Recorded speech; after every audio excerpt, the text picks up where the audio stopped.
Eles me colocaram uma época num ônibus e me mandaram pro Vale do Silício. E aquilo foi assim, cara, minha cabeça... Mexeu, né, cara? Explodiu na hora. Eu tinha, 27 anos e estava tocando uma operação de 200 milhões de dólares. Cara. E eu olhava para aquilo e falava, não é isso aqui que eu quero ser. Sabe? Eu quero ser muito mais do que isso. Sim. Eu acho que eu consigo mais. Quanto menos eu preciso de alguém, mais eu tô ajudando as outras pessoas. Acabou virando, 6 horas sentado na mesa do restaurante escrevendo estratégia num guardanapo. A gente quer criar o maior marketplace B2B para SMB do Brasil. O ponto de vista mais egoísta que você pode ter é achar que todo mundo tem que fazer algo por você.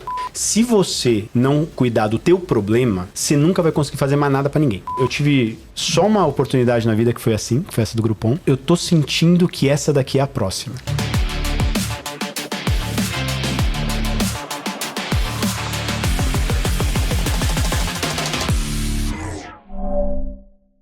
Eu sou o Rafael Gama, tô aqui com meu amigo Eric. E aí? E aí, bora? Hoje? Mais uma. Mais um? Ó, eu confesso que eu tô nervoso, porque a gente tava o quê? Uns 30 dias sem gravar, mais ou menos? Uns 20 e poucos dias. Estou um pouco nervoso aqui, principalmente por conta do nosso convidado. Como eu tava lendo esses dias aí, cara, o currículo dessa fera... Cara, exatamente. Então, vamos lá. Gente, seguinte, a gente tá aqui com o Igor Torchia. Falei certo? Perfeito. Perfeito. Eu vou... Que é italiano. Ah, cara, pega isso aí, ó. Vou falar um pouco Falando nisso, o Igor, ele é fluente em muitos idiomas. Isso é verdade. O episódio vai ser em italiano. Vamos começar, Rafa. Boa. Pessoal, olha só, eu vou falar um pouco da bio dele aqui, que é extensa, não consegui trazer tudo, porque o LinkedIn dele é muito grande. Mas ele é formado em administração pela Mackenzie, e se eu errar, você me corrija. Vai lá. Pós-graduado em finanças e gerenciamento de projetos pela Berkeley. Exato. Tem MBA por Harvard. Isso e aí. também estava em Londres, não é isso? Agora está Exato. aqui num projeto bem ambicioso que a gente vai falar. Enfim, atua em diversas operações internacionais na Europa, Oriente Médio, América Latina, Ásia, Oceania. Tudo isso aí. Liderou equipes com centenas de funcionários. É fluente, então, em inglês, espanhol, italiano, português. Isso Alguma aí. coisa a mais? Não, tá ótimo já, né? Meu amigo. Bem-vindo aí. Cara, Prazerzão. obrigado. Muito feliz de estar aqui. Dei uma espiadinha em alguns episódios de vocês. Vi que, cara, a galera aqui tá braba, hein? Só tem convidado bom, cara. Pô, cara. Tô até com medo, né? Porque com essa galera toda que vocês trouxeram aqui... Pô, que legal, cara. Eu com o Napoli hoje cedo, tá? Aqui, que ele falou antes da aula que ele ia dar. Ele falou, cara, o Igor vai gravar com a gente hoje. Ele falou, só gente fera vocês estão gravando, hein? Pô, Então Napoli o é Napoli sensacional. levantou sua bola aí, viu, Igor? Pô, caramba, tô com moral, hein? Você tá com moral. Inclusive, a gente tem um presente de parceiros nossos aqui da Opa! mesa de Gaut. A Rivers mandou pra você. Pô, que maravilha. Obrigado, cara. A Rivers é Legal. uma marca de moda masculina. E, bom, a gente gosta de vestir coisa boa, né? Tô E a vendo. Rivers... Olha esse pacote, cara. Cara, eles focam muito na qualidade, experiência do cliente, e o algodão que eles usam geralmente é o Pima, Pima, e o tá egípcio. famoso agora, hein? Tá famoso, tá famoso. Pô, legal, muito obrigado, valeu. A gente tem um cupom, né? Fala aí, Eric. Rivers Brasil é o site.com.br e o cupom é a mesa de Gaut, 12% de desconto em todo o site. É isso aí, vamos começar então Isso a gente aqui. não esquece, né, Rafa? Isso a gente não pode esquecer, porque a Rivers sempre tá ali mandando muita coisa pra gente, pros nossos convidados. Ô Igor, pro pessoal te conhecer, e aí contextualizando um pouco, gente, hoje o Igor tá no G4 Educação, não é isso? Exatamente. Mas antes disso, como é que foi, de onde que você veio, né? Qual que é a tua cidade, o teu bairro, onde você cresceu? Conta um pouco aí pra gente, pro pessoal te conhecer. Bora lá. Bom, vamos lá. Bora. Eu sou aqui de São Paulo mesmo, né? Boa. Eu nasci num bairro chamado São Miguel Paulista, extremo da Zona Leste, meu amigo. Onde o filho chora e a mãe não vê. Cresci por lá mesmo, enfim, muita gente da minha família, inclusive, segue por lá. E aí, enfim, fui fazer depois faculdade no Mackenzie, foi onde eu me formei em administração. E eu comecei, na verdade, a construir minha carreira em empresas grandes, Fortune 500, empresas, enfim, multinacionais, gigantes e tal. Então, trabalhei numa empresa chamada Pernod Ricard, depois fui trabalhar na Max de cartão de crédito, passei um tempo também na Unilever, enfim, empresas muito grandes. E eu comecei a minha carreira, na verdade, na parte de finanças e gerenciamento de projetos, que, assim, não era... Tem nada a ver com o que eu faço hoje, né? Fiz um pouco de estratégia também, quando eu estava na Max. E, assim, tudo isso foi muito bom para saber que não era isso que eu queria fazer na minha vida. Isso é maravilhoso. Exatamente. E... por algumas razões. Eu acho que eu acabei terminando nisso também um pouco por falta de direcionamento, por falta de ter alguém que me explicasse melhor como montar uma carreira, que caminho eu deveria seguir. Eu fui meio que aprendendo tudo meio que no susto, na porrada e encontrando um caminho, tentando achar um caminho que desse certo. Errando para dar certo. Exato. Enfim, comecei trabalhando em finanças, principalmente porque eu gostava muito de número, gosto ainda. E, bom, quero trabalhar numa empresa, gosto de número, vou trabalhar em finanças, né? Conclusão óbvia. E, conforme o tempo foi passando, eu comecei a notar que aquilo não era exatamente o que eu queria fazer, porque eu estava muito longe do centro de tomada de decisão, do caminho que a empresa ia seguir. Eu era mais um check para ver se estava tudo certo, para que as áreas de negócio pudessem fazer o negócio realmente acontecer. Né? E eu acho que isso me gerou um pouco de frustração também na época, né? Eu falei, pô, cara, não é assim, acho que não é isso que eu quero fazer. E aí consegui migrar para a parte mais de estratégia, um pouco de gerenciamento de projetos também. Isso já quando eu estava na Max, que foi legal. Eu acho que eu aprendi bastante, principalmente naquela época, a me conectar mais com uma galera um pouco mais sênior. Então, apesar de ser um cara ainda muito novo, estava ainda na faculdade, enfim, começando a minha carreira, já tinha muito contato. Inclusive, o chefe do meu chefe era o Marcelo Noronha, que hoje é o presidente do Bradesco. Caramba. Coincidências da vida, né?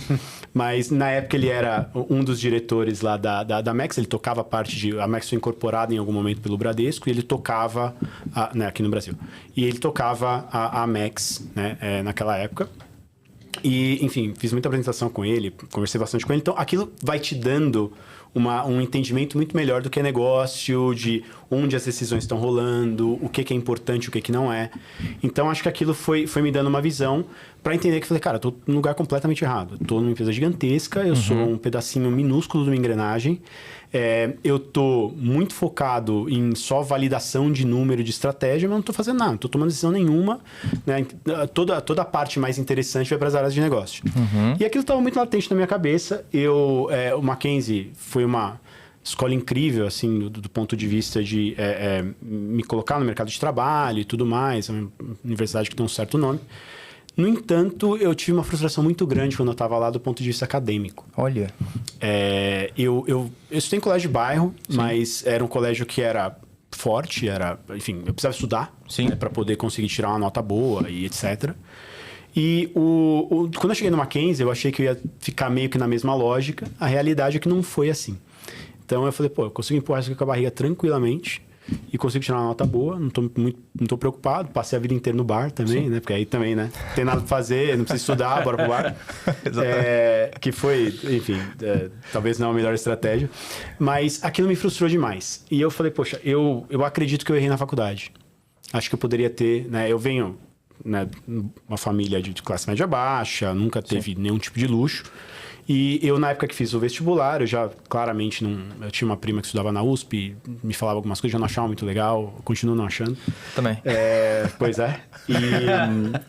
Acho melhor a gente pular esse tema. E aí, enfim, eu prestei para algumas faculdades diferentes, passei na PUC, passei no Mackenzie, passei na GV, que na época era o que eu realmente gostaria de fazer, mas não tinha dinheiro para pagar. Então, bora para o Mackenzie, das 3 era mais barata, bora para lá e vamos fazer o negócio funcionar. O Mackenzie, inclusive, né, para quem não sabe, é uma universidade que ela é custeada também pela Igreja Presbiteriana. Presbiteriana, isso aí. Então, naquela época, muito mais, inclusive. Hoje em dia, menos, mas, enfim, tem um abatimento de custo por conta disso. Então, era um negócio muito fácil de fazer, de pagar, tal, não sei o quê. Toquei para frente, comecei a trabalhar, comecei a ganhar dinheiro. Essa frustração acadêmica me levou a tentar buscar uma pós-graduação. Falei, cara, quero fazer alguma outra coisa. Aí, prestei vestibular de novo, falei, cara, vou tentar alguma coisa, sei lá, vai ser outra faculdade, economia, não sei. E aí, ao mesmo tempo, eu acabei passando também em Berkeley. Poxa. Que foi, assim, um grande também divisor de águas da minha vida. Baita conquista, né? Baita conquista. Você postou ontem alguma coisa sobre lá. Né? Eu acho que eu postei alguma coisa no LinkedIn ontem sobre isso, inclusive. E foi, assim, cara, um negócio que me abriu a cabeça, assim, absurdamente. Em vários sentidos, né? Acho que o primeiro foi ter a oportunidade de conviver com muita gente que eu provavelmente não teria oportunidade dentro do meu networking na época. Né? Então, se eu me engano, não me deu nenhum networking, né? Mas o Mackenzie me deu um pouquinho, mas também não era nada tão relevante. Também ali tá todo mundo meio que começando, Sim. então, né? E quando eu cheguei em Berkeley, eu olhava pro lado, cara, assim, era só um nego muito inteligente, a galera muito mais velha. Eu também cheguei lá, eu cheguei com 22 anos de idade. Nossa, bem novo. Tá muito novo, a idade média, sei lá, 26, Você já tinha 27. se formado no Mackenzie, já? Tinha acabado de me formar. Tá. Literalmente acabado de me formar. Cara. 2008 para 2009, mais ou menos? Foi, eu cheguei lá no meio de 2009. Eu me formei no fim de 2008, enfim. Caramba, terminei em garoto dezembro. Eu comecei a aplicar, na verdade, antes de sair da faculdade. E acabou dando tudo certo. E, enfim, o ano letivo nos Estados Unidos começa no meio do ano, né? Sim. Então passei, aprovou tudo, abriu, já estava com tudo certo. Saí do trabalho e fui embora. Falei, cara, vou pra lá. Enfim, aí conheci toda essa galera que, enfim, já me abriu muito, né, a minha perspectiva. Gente que já tinha, cara, nem que empreendedor, fundador de 300 ONG. Cara que, pô, o pai é multimilionário. Sei lá, tudo. Tinha de tudo que você possa imaginar, mas um networking muito fora da minha realidade naquela época. Que foi um negócio muito bom. E aí eu descobri uma outra coisa que foi muito interessante, que do ponto de vista acadêmico, impressionantemente, aquilo também foi algo que não me desafiou tanto. E não tem nada a ver comigo, tá? Eu não sou uma pessoa completamente mediana em tudo. Mas a realidade é que o conteúdo de administração ele é um conteúdo muito raso. Olha. Né? Não tem tanta profundidade, sei lá, como você vai estudar engenharia, ou medicina, ou direito. Sabe, o nível de profundidade que você consegue chegar nessas áreas é muito maior que a administração. Caramba. Então, aquilo me acendeu uma outra luz que eu falei, cara, tá, legal. O problema, na verdade, não é a faculdade, o problema, né, é o curso. Sim. E... legal, vou ter que conviver com isso, né? Eu brinco que eu sou um engenheiro frustrado, eu deveria ter feito engenharia, provavelmente. Mas tudo bem, deu certo mesmo assim. E eu falei, eu preciso aproveitar o outro lado, então. Então, eu vou aproveitar para criar um networking muito legal, me reposicionar, e quando eu voltar para o Brasil, eu quero estar numa posição muito melhor. E aí, teve talvez a descoberta que foi a mais importante da minha vida, que do ponto de vista de carreira, que Berkeley fica do outro lado da Baía de São Francisco. Né? Então, você atravessa ali a Bay Bridge, chega ali em Berkeley, que é uma cidade universitária. Eu estava morando lá no meu primeiro semestre.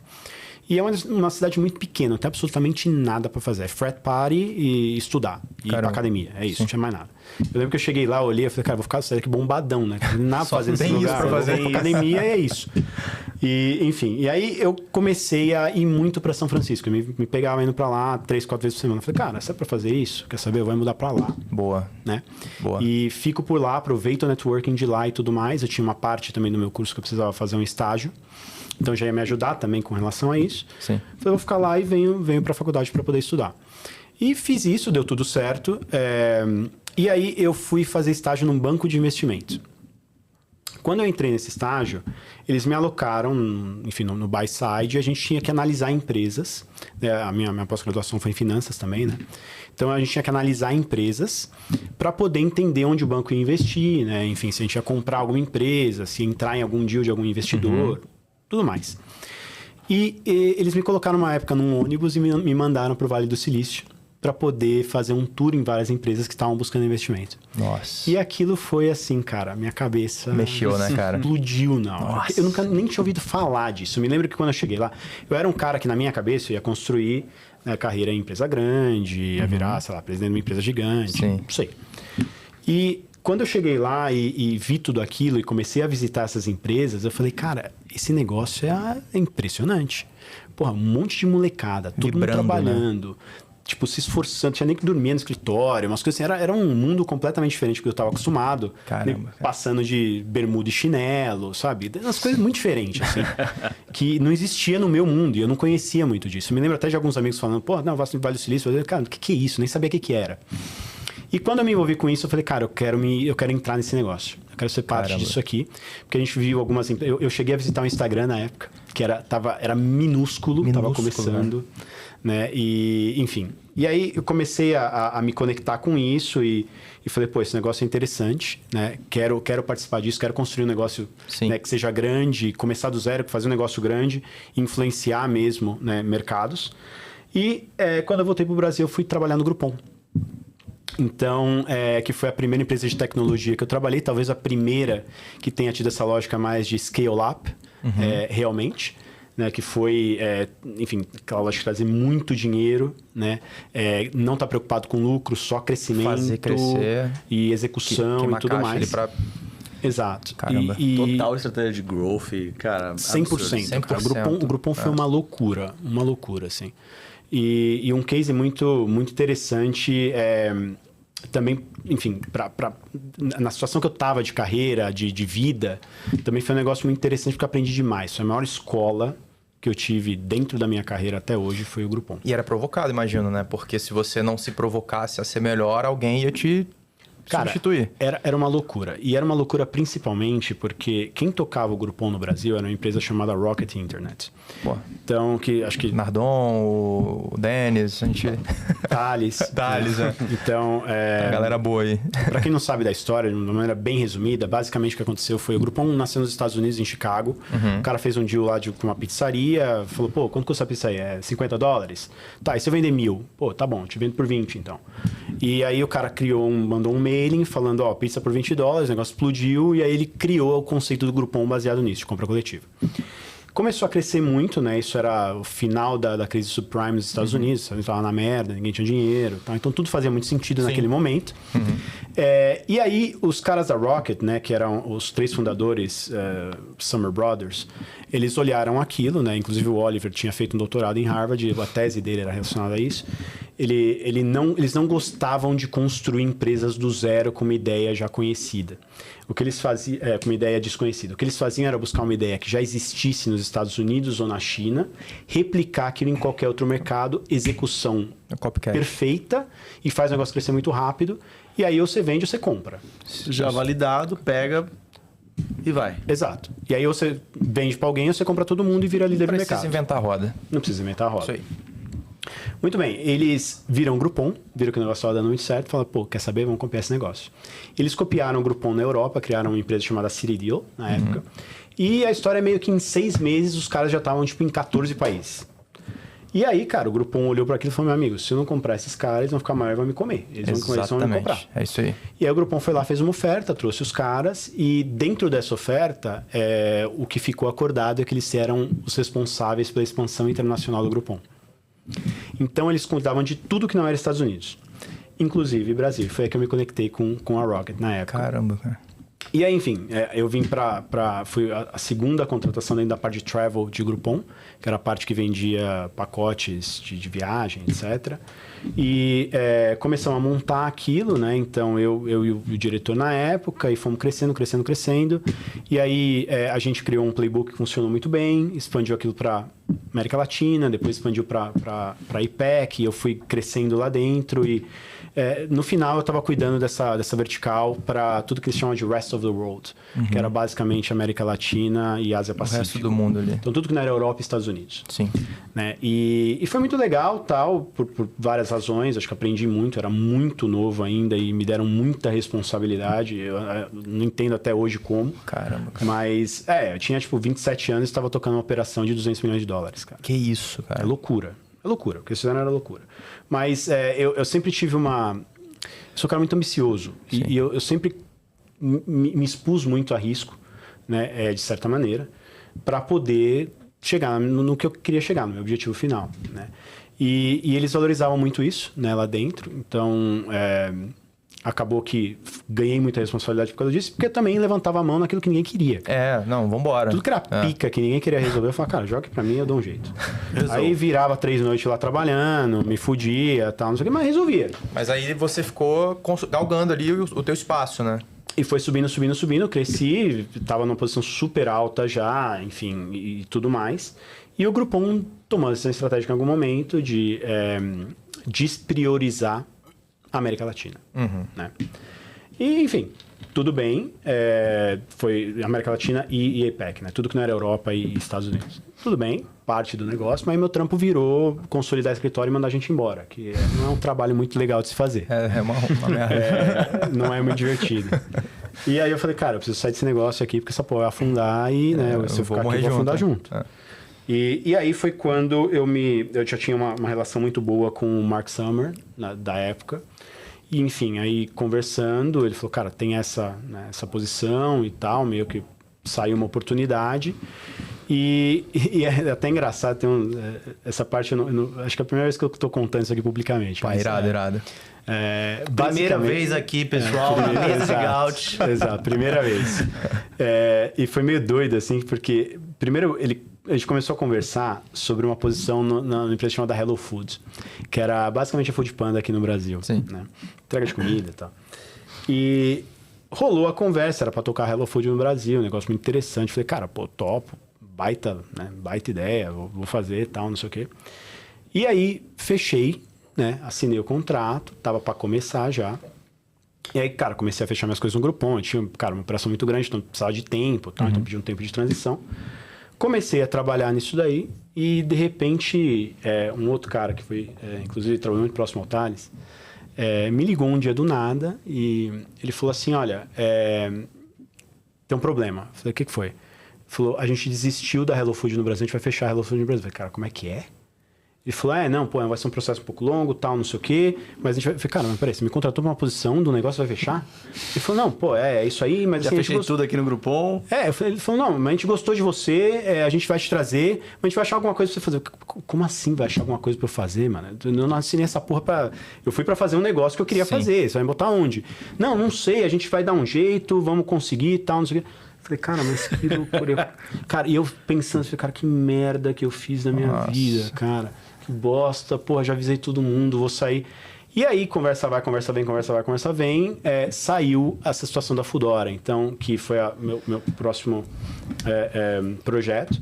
Então, os caras me ligaram e falaram, ó, tem essa empresa aqui muito interessante que a gente comprou, que também está no mesmo mercado, né? Então, a parte de entrega de comida. E a gente inclusive, também vai se envolver muito nesse projeto, né? Esse cara me falou. E a gente queria que você também entrasse nisso. Eu falei, pô, interessante, mas vocês vão fechar uma empresa para abrir outra? Eu falei, não. Não é aqui, é na Alemanha. Eu falei, quê? O cara falou, não, na Alemanha. Eu falei brother, minha vida tá aqui. Você tá louco? Aí ele falou, não, é isso aí, é o que tem, vambora, não sei o quê. Cara, e, enfim, aí eu dei um jeito lá, enfim, conversei com a minha namorada na época, vamos, pá, pum. Toquei o negócio pra frente. Desembarquei em Berlim. Né, foi pra Berlim, então foi pra Berlim lá. sem saber falar alemão. Caramba. Né? Não é um idioma que eu falo. E, cara, fui pra lá, saí lá, me lembro... Cara, cheguei lá no meio do inverno, frio do caralho, lugar escuro. E aí cheguei lá pra ser o que na época eles chamavam de Chief Commercial Officer, que é um embrião do que era Chief Revenue, não existia esse nome, eu tô ficando velho já. Você começa a ter essas coisas, né, cara? Tem coisas que falam, naquela época não era assim, né? Então, mudou, tá? Eu escutava meu pai falando isso a cacete, cara, tô no mesmo nível agora. Enfim, e aí cheguei lá pra ser Chief Commercial, que basicamente era o cara que tocava toda a parte de vendas e o que a gente chamava de Account Management, que na verdade era meio que um Customer Success, mas também não tinha esse nome ainda. E aí eu tocava essas duas coisas, então era uma empresa exatamente como a Rappi, como, sei lá, cara, iFood, mesma coisa. E estava começando essa lógica deles fazerem também a parte logística do negócio. Né? Então, fazer a entrega, né? Isso para quem lembra lá de trás, o iFood antigamente era uma lista, né? É verdade. Era tipo páginas amarelas. Você pegava o telefone e ligava. E aí, enfim, o mercado foi evoluindo. Eles achavam que essa era uma tese que ia explodir, né? Não tinha quase lugar nenhum do mundo ainda. DoorDash estava começando nos Estados Unidos, a gente estava, né? Foodora e Deliveroo eram os dois principais players na Europa. E aí foi inclusive quando eu conheci o Thales. Caramba. Porque dentro desse processo todo aí da Rocket, eu passei um tempo meio que no Brasil nessa transição e, cara, os caras falaram, fala com esse cara aqui, porque você vai ter que tocar a expansão internacional, e esse cara abriu vários países pra gente, num outro negócio chamado EasyTaxi. Nossa. E conversa aí, bate um papo com ele pra vocês se entenderem e tal, te dar algumas dicas. Beleza, conversei um pouco com ele e tal, e aí fui pra lá. E, cara, comecei a abrir país igual doido. Então a gente... a história da Foodora é muito louca, porque eles adquiriram esse business, eu acho que em abril, se eu não me engano, do ano lá, sei lá, 2015, sei lá quando foi. Eu entrei, acho que em setembro. Então eles adquiriram a empresa, tinha 20 pessoas. Eu entrei em setembro, a empresa já estava quase 200. Caramba. E eu saí depois de 12 meses. A empresa já tinha 2.500 e a gente já tinha vendido a empresa. Nossa Então, assim, foi um case de crescimento bizarro. Absurdo, cara. Bizarro, mais do que Groupon. Foi uma loucura. Que loucura. isso? E aí meu trampo era esse, cara. Eu sapeava de país em país, ia abrindo negócio, enfim, trazia uma equipe, montava, passava para o próximo. E a gente abriu, nesse período, acho que foram 14 países, 40 cidades, a gente estava em 4 continentes diferentes. E aí, enfim, a Rocket, em toda a sua loucura, mas também genialidade, né, começou a observar que aquele mercado estava começando a ficar meio crowded. Sim. E eles venderam a empresa, então, para a Delivery Hero. Que até hoje é a maior empresa nesse mercado no mundo. A Foodora existe até hoje, uma empresa gigantesca. Mas enfim, venderam para Delivery Hero na época e foi muito bom. E é que na hora às vezes você também não entende muita coisa. A Rocket tinha essas maneiras de fazer as coisas que eram muito estranhas. Dá pra explicar, né? Cara, eu me lembro até hoje o dia que vendeu, eles botaram todo mundo numa sala. Eu era, a parte do, sei lá, do SVP, sei lá, Exec Team, o time mais senior lá. Eles botaram todo mundo numa sala e falaram assim, tem uma novidade, a gente vendeu a empresa. Eu falei, quê? Não, vendeu uma empresa. Vendeu? Eu nem sabia que você estava negociando. A gente estava falando ontem de levantar investimento. Não, mas saiu um deal aí, não sei o que, a gente vendeu. E agora vai incorporar e o plano é esse daqui. Cara, é tudo muito assim, sabe? Muito desesperado, Na muito doideira, né? louco, porradaria, nego chorando. Cara, era assim... Eu tenho uns episódios, muita coisa provavelmente eu não posso contar, mas é até melhor que não. Mas era assim, tinha coisa, cara, assim, tinha... os co-CEOs eram 2 brasileiros, né? Que eles eram os ACOs da Rocket Internet aqui no Brasil. Nardon, Thales, todo mundo conheceu eles muito bem. E esses caras, assim, eles tinham um perfil extremamente agressivo. Que era um perfil da Rocket em si. Tomador de risco. Cara, mas assim, de loucura. Nossa, loucura, tá? Então, assim, o Oliver, que foi o fundador, né, e o principal dos irmãos lá do Summer Brothers, ele tinha esse tipo de perfil, ele falava abertamente, falava, cara, eu sou o cara mais agressivo da internet. Então, meu negócio eu vou lá, monto um negócio, deu certo, eu compro todo mundo, viro líder de mercado, faço IPO, ganho dinheiro. Não deu certo, eu vendo pro maior concorrente, vou embora, vou fazer outra coisa. Era tudo Simples muito assim. E era tudo meio que na porrada, correria, cara. Era um desespero, não tinha mimimi nenhum. E assim, muito do meu DNA de trabalho também foi moldado nessa lógica, né? E por isso que hoje eu acho que eu também estou me conectando muito bem dentro do G4 por conta disso. Porque eu vim de uma escola que é muito parecida com o que o G4 faz. E assim, parece loucura dizer isso, mas vocês podem perguntar para qualquer um, Thales, Nardon, qualquer um que viveu o Rocket, Dennis, qualquer um que viveu o Rocket no passado, eles vão falar a mesma coisa. Cara, o G4 é Disneylândia comparado com a Rocket. Nossa, cara. Disneylândia. Aquilo lá cara, passei no parque. Foram forjados ali no... Cara, era um negócio de doido. Na dor ali. Doido. Você chegava no escritório, não tinha cadeira pra sentar. Senta no chão, foda-se. Cara, tinha uma época no escritório da Rocket que você, quando você chegava, começava, você tinha que montar a tua própria cadeira. Os caras davam uma caixa. Toma aqui a caixa, monta aí tua cadeira, meu amigo. Genial, vou fazer lá na empresa. É bem legal. E é engraçado, você chegava, tinha uns braços tortos, assim, o cara que montou errado. E era isso aí mesmo, senta aí que se dane. Então era tudo meio na correria, assim, mas era... cara, era muito bom porque era zero bullshit, assim, sabe? Sim, era, sim. Tinha mimimi. Trabalho duro, cara. Todo mundo virava à noite, trabalhava pra caralho, porradaria, sem frescura, sem, sabe... perder tempo com buchitagem, sabe? Era execução, assim, cara, perfeita, na linha do lápis todo dia e fazer o negócio acontecer, né? Então é por isso que também dava muito certo. Né? Sim. E criou muita gente boa, né? Demais. Pô, acho que saiu muito talento da Rocket, cara. Muito talento, muito talento. E quase todo mundo que saiu de lá fez alguma coisa relevante depois.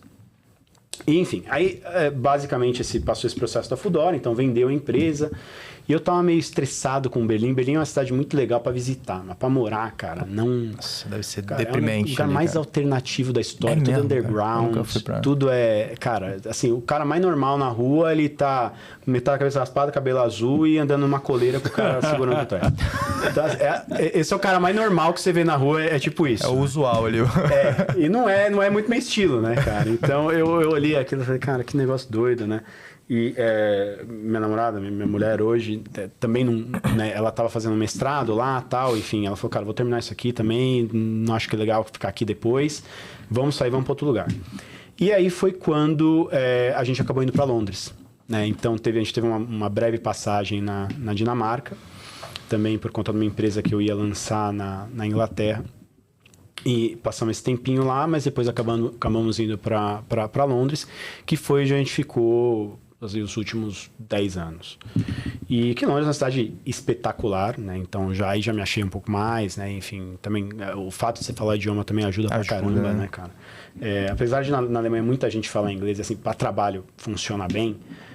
Cara, você vai, sei lá, vai no supermercado, né? O primeiro dia você vai comprar, sei lá, cara, carne moída. Uhum. Como é que fala carne moída em alemão? Sei lá. Tô falando em inglês. O cara não vai entender porque é o cara que trampa ali no mercado. Provavelmente é algum imigrante doido lá. E, cara, aí você fala, o cara não sabe, você dá risada, puxa o Google, mostra, não sei o quê, papapá. É divertido a primeira vez, né? A segunda, um pouquinho, a terceira. Cara, na quinta você já tá de saco cheio, velho. Toda vez eu tenho que ficar mostrando, traduzindo, não consigo resolver. E, cara, a Alemanha é um lugar extremamente burocrático, né? O lugar mais burocrático que eu já tive na minha vida. Tem uma história que é muito legal, que todo imigrante, todo mundo que vai morar na Alemanha passa por isso. Você chega lá, e aí o que você tem que fazer a primeira coisa? Procurar um lugar para morar. Sim. Então, fui procurar um apartamento, aí visitei uma caralhada de apartamento e tal, não sei o que, pô, achei, gostei, falei, cara, vou ficar com esse daqui. Aí o cara falou, beleza, me deu um calhamaço de papel desse tamanho, falou, preenche essa bosta aí, e aí você faz uma oferta. Aí eu vou lá preenchendo. Cara, você tem que abrir assim, toda a capivara, tudo que você fez na tua vida, você tem que colocar lá. E aí uma das coisas é tipo, conta no banco. Eu falei, cara, eu acabei de chegar, não tenho conta no banco. Sim. Eu falei, bom, vou deixar em branco e tal. Aí levei lá pro cara e falei, não dá pra alugar pra você. Eu falei, por quê? Porque você não tem conta no banco. Não tem conta no banco. Caceta, pô, tinha me avisado antes, né? Tudo bem, beleza. Dá pra segurar? Dá. Fui lá no banco, marquei. Aí, primeiro cheguei no banco, o cara olhou pra minha cara e falou, o que você tá fazendo aqui? Eu falei, quero abrir uma conta. Não pode. Falei, como assim não pode? Você tem um appointment? Eu falei, não. Eu falei, então não pode. Ué? Eu falei, como é que faz agora? Eu quero... Como que eu faço um appointment? Só marcar uma reunião. Tem que marcar uma reunião. E eu falei, cara, mas eu quero dar meu dinheiro pra você. Você tá falando que eu tenho que marcar uma reunião? Isso aí, tá bom. Aí voltei pra casa, marca um horário e tal. O cara tá lá te esperando. Você chega, senta na cadeira. Aí o cara falou, o que você quer fazer? Quero abrir uma conta. Tá bom, preenche mais calhamaço aqui. Vai lá, preenche tudo, um negócio de novo. O cara ficou olhando pra tua cara enquanto você tá preenchendo. Aí preenchi tudo e tinha uma parte de endereço. Né? Aí eu preenchi o lugar, eu tava no hotel, preenchi o endereço do hotel, o cara falou, tem um documento lá, um nome estranho lá. E aí eu falei, cara, não tem, eu tô no hotel, acabei de chegar. Eu falei, então não tem como abrir conta. Eu falei, como assim não tem como abrir conta? E agora? Você não tem endereço. Você precisa de uma carta do governo dizendo que você mora nesse lugar, que é a tua casa, para você poder abrir a conta. Eu falei, mas peraí. Eu falei, tem uma coisa errada. Porque eu cheguei no cara para alugar a casa, e ele me falou que eu precisava de uma conta no banco. Eu tô aqui falando com você é o seu cara do banco, né? Sou. Tô tentando abrir uma conta no banco. Você tá me falando que eu preciso de um endereço? Ele falou, é isso aí. Eu falei, mas peraí, cara, não tem sentido isso. Como é que eu vou resolver esse problema? Ele falou, a Alemanha é assim. Juro pra ele, ele olhou pra minha cara e falou assim, a Alemanha é assim. Aí, cara, eu tive que me virar, achar um negócio tipo um Airbnb, que não era um Airbnb, que era um cara que alugava short term. Meu Deus. Alugar uma casa por 3 meses, o cara topou me dar, porque ele tem que topar, né? Te dá o documento lá, você vai meio que uma prefeitura lá e registra esse documento, que você diz que você mora lá, oficialmente, para você conseguir abrir a conta no banco, para poder, então, alugar o apartamento. Nossa, cara. Assim, é tudo desse jeito. Então, agora você imagina resolver tudo isso em alemão, porque muita gente não fala inglês. A gente vai fazer esse corte e a gente vai monetizar isso, então, galera. Playbook para quem quer morar na Alemanha. Exatamente. Não, na verdade, mudou. Eu vou te falar como mudou. Mudou com o Neobank. Então agora, os caras tipo Nubank da vida, tem um... Como é que chamava? Number 7, acho que era uma coisa assim. Number 27, acho que era isso. Era um banco lá que era digital. Sim. E aí só depois foram me contar essa história, não sabia. Na verdade, a empresa até já existia quando eu cheguei lá, era bem pequenininha. E foi um banco digital que cresceu muito lá, inclusive até existe até hoje. Acho que chama N27 hoje, N27. E... hoje eles mudaram isso porque você consegue abrir uma conta sem endereço. Online. Puta merda. Então hoje eu acho que ainda é mais fácil. Mas na época era um perdemos dinheiro agora, então. Viu? Timing. Timing, sorte. Pô, cara, que legal a história, ô Igor. Ô, Rafa, antes da gente se aprofundar mais na trajetória do Igor, a gente sempre traz aqui, Igor, algumas questões pessoais. Tipo, de onde que nasceu esse líder, de onde nasceu essa pessoa que está construindo o Brasil aqui, que eu acho que diz muito sobre a gente. E aí uma coisa que a gente viu ali, um pouco sobre esporte. A gente viu também jiu-jitsu, a gente viu algumas coisas ali. Isso foi sempre uma prática sua, desde a sua infância? É algo mais de agora? Queria que você contasse como que ser de alta performance, que isso impacta para você. Baita pergunta. Legal. Esporte sempre foi meio que parte da minha vida em várias coisas diferentes. Eu fiz várias coisas, provavelmente todas muito mal, mas fiz um pouquinho de tudo. Mas sempre foi, e eu também, eu sou uma pessoa muito competitiva. E competitiva não só no sentido do esporte, da disputa, mas acho que isso permeia a minha vida em várias coisas. Né? Então, do ponto de vista intelectual, isso foi me gerando várias coisas que eu acho que foram moldando um pouco a maneira como eu guiei a minha vida. Né? Então, sei lá, quando eu era muito novo, eu olhava, eu também acho que eu tento ser uma pessoa muito observadora. E eu olhava muito ao meu redor. E eu olhava para aquilo e falava, não é isso aqui que eu quero ser. Sabe? Eu quero ser muito mais do que isso. Sim. Eu acho que eu consigo mais. Inconformado, né? Eu era inconformado com a minha própria situação, entendeu? Eu não tive nenhuma história de puta, passei fome, morei na favela, não teve nada disso. Sim. Mas assim, eu tive zero luxo também na minha vida, zero. Assim, várias vezes meus pais quase me tiraram da escola particular porque não tinha dinheiro para pagar. Sim. Então, por sorte, algumas vezes a minha mãe era muito amiga da diretora, arrumava daqui, mexia dali e tal, não sei o que, dava um jeito. E aí, só para fazer um disclaimer pra galera, inconformado não é ingrato. Não, né? Pelo contrário. Porque inconformidade é você realmente querer fazer algo diferente para tua família, para você, né? Crescer ali profissionalmente, pessoalmente. Sem dúvida. É isso aí. De nenhuma maneira, isso nunca foi um motivo para eu achar que, que merda, que família de bosta que eu nasci, ou que merda de vida que eu tenho. Muito pelo contrário. Exato. Eu acho que foi aquele maçarico que, sabe, tava ali atrás de mim, impulsiona, né, cara? Pra frente, bota a cenoura lá quero fazer um negócio maior, entendeu? É isso, cara. E aí eu acho que pouco a pouco na vida, eu acho que é muito sobre você dar o passo e às vezes acreditar que o chão vai estar lá. Exato, dá o risco, faz o risco, né? Então, tenta fazer acontecer. Exato. Então eu olhava muito ao meu redor e eu falava, cara, quando eu tava chegando ali final de colégio e tal, não sei o quê, eu tinha... Quando eu era mais novo, eu sempre fui uma pessoa muito questionadora. Então, assim, eu nunca... E principalmente do ponto de vista intelectual. Então, eu tinha muito conflito, às vezes, com o professor por causa disso. Porque falava alguma coisa pra mim que não tinha sentido, eu rebatia. E ficava lá rebatendo e... O cara do growth desde cedo. Você queria entender, pô.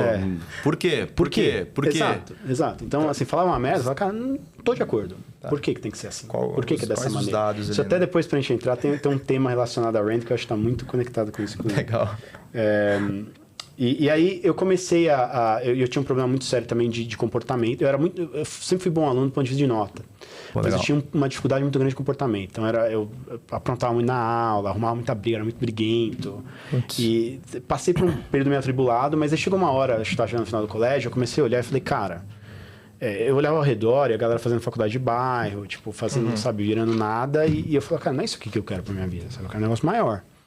Então, eu vou tentar dar um passo mais alto. E aí eu comecei, cara, chegou na época de terceiro colégio, cara, parei tudo, falei, cara, vou estudar igual um retardado mental.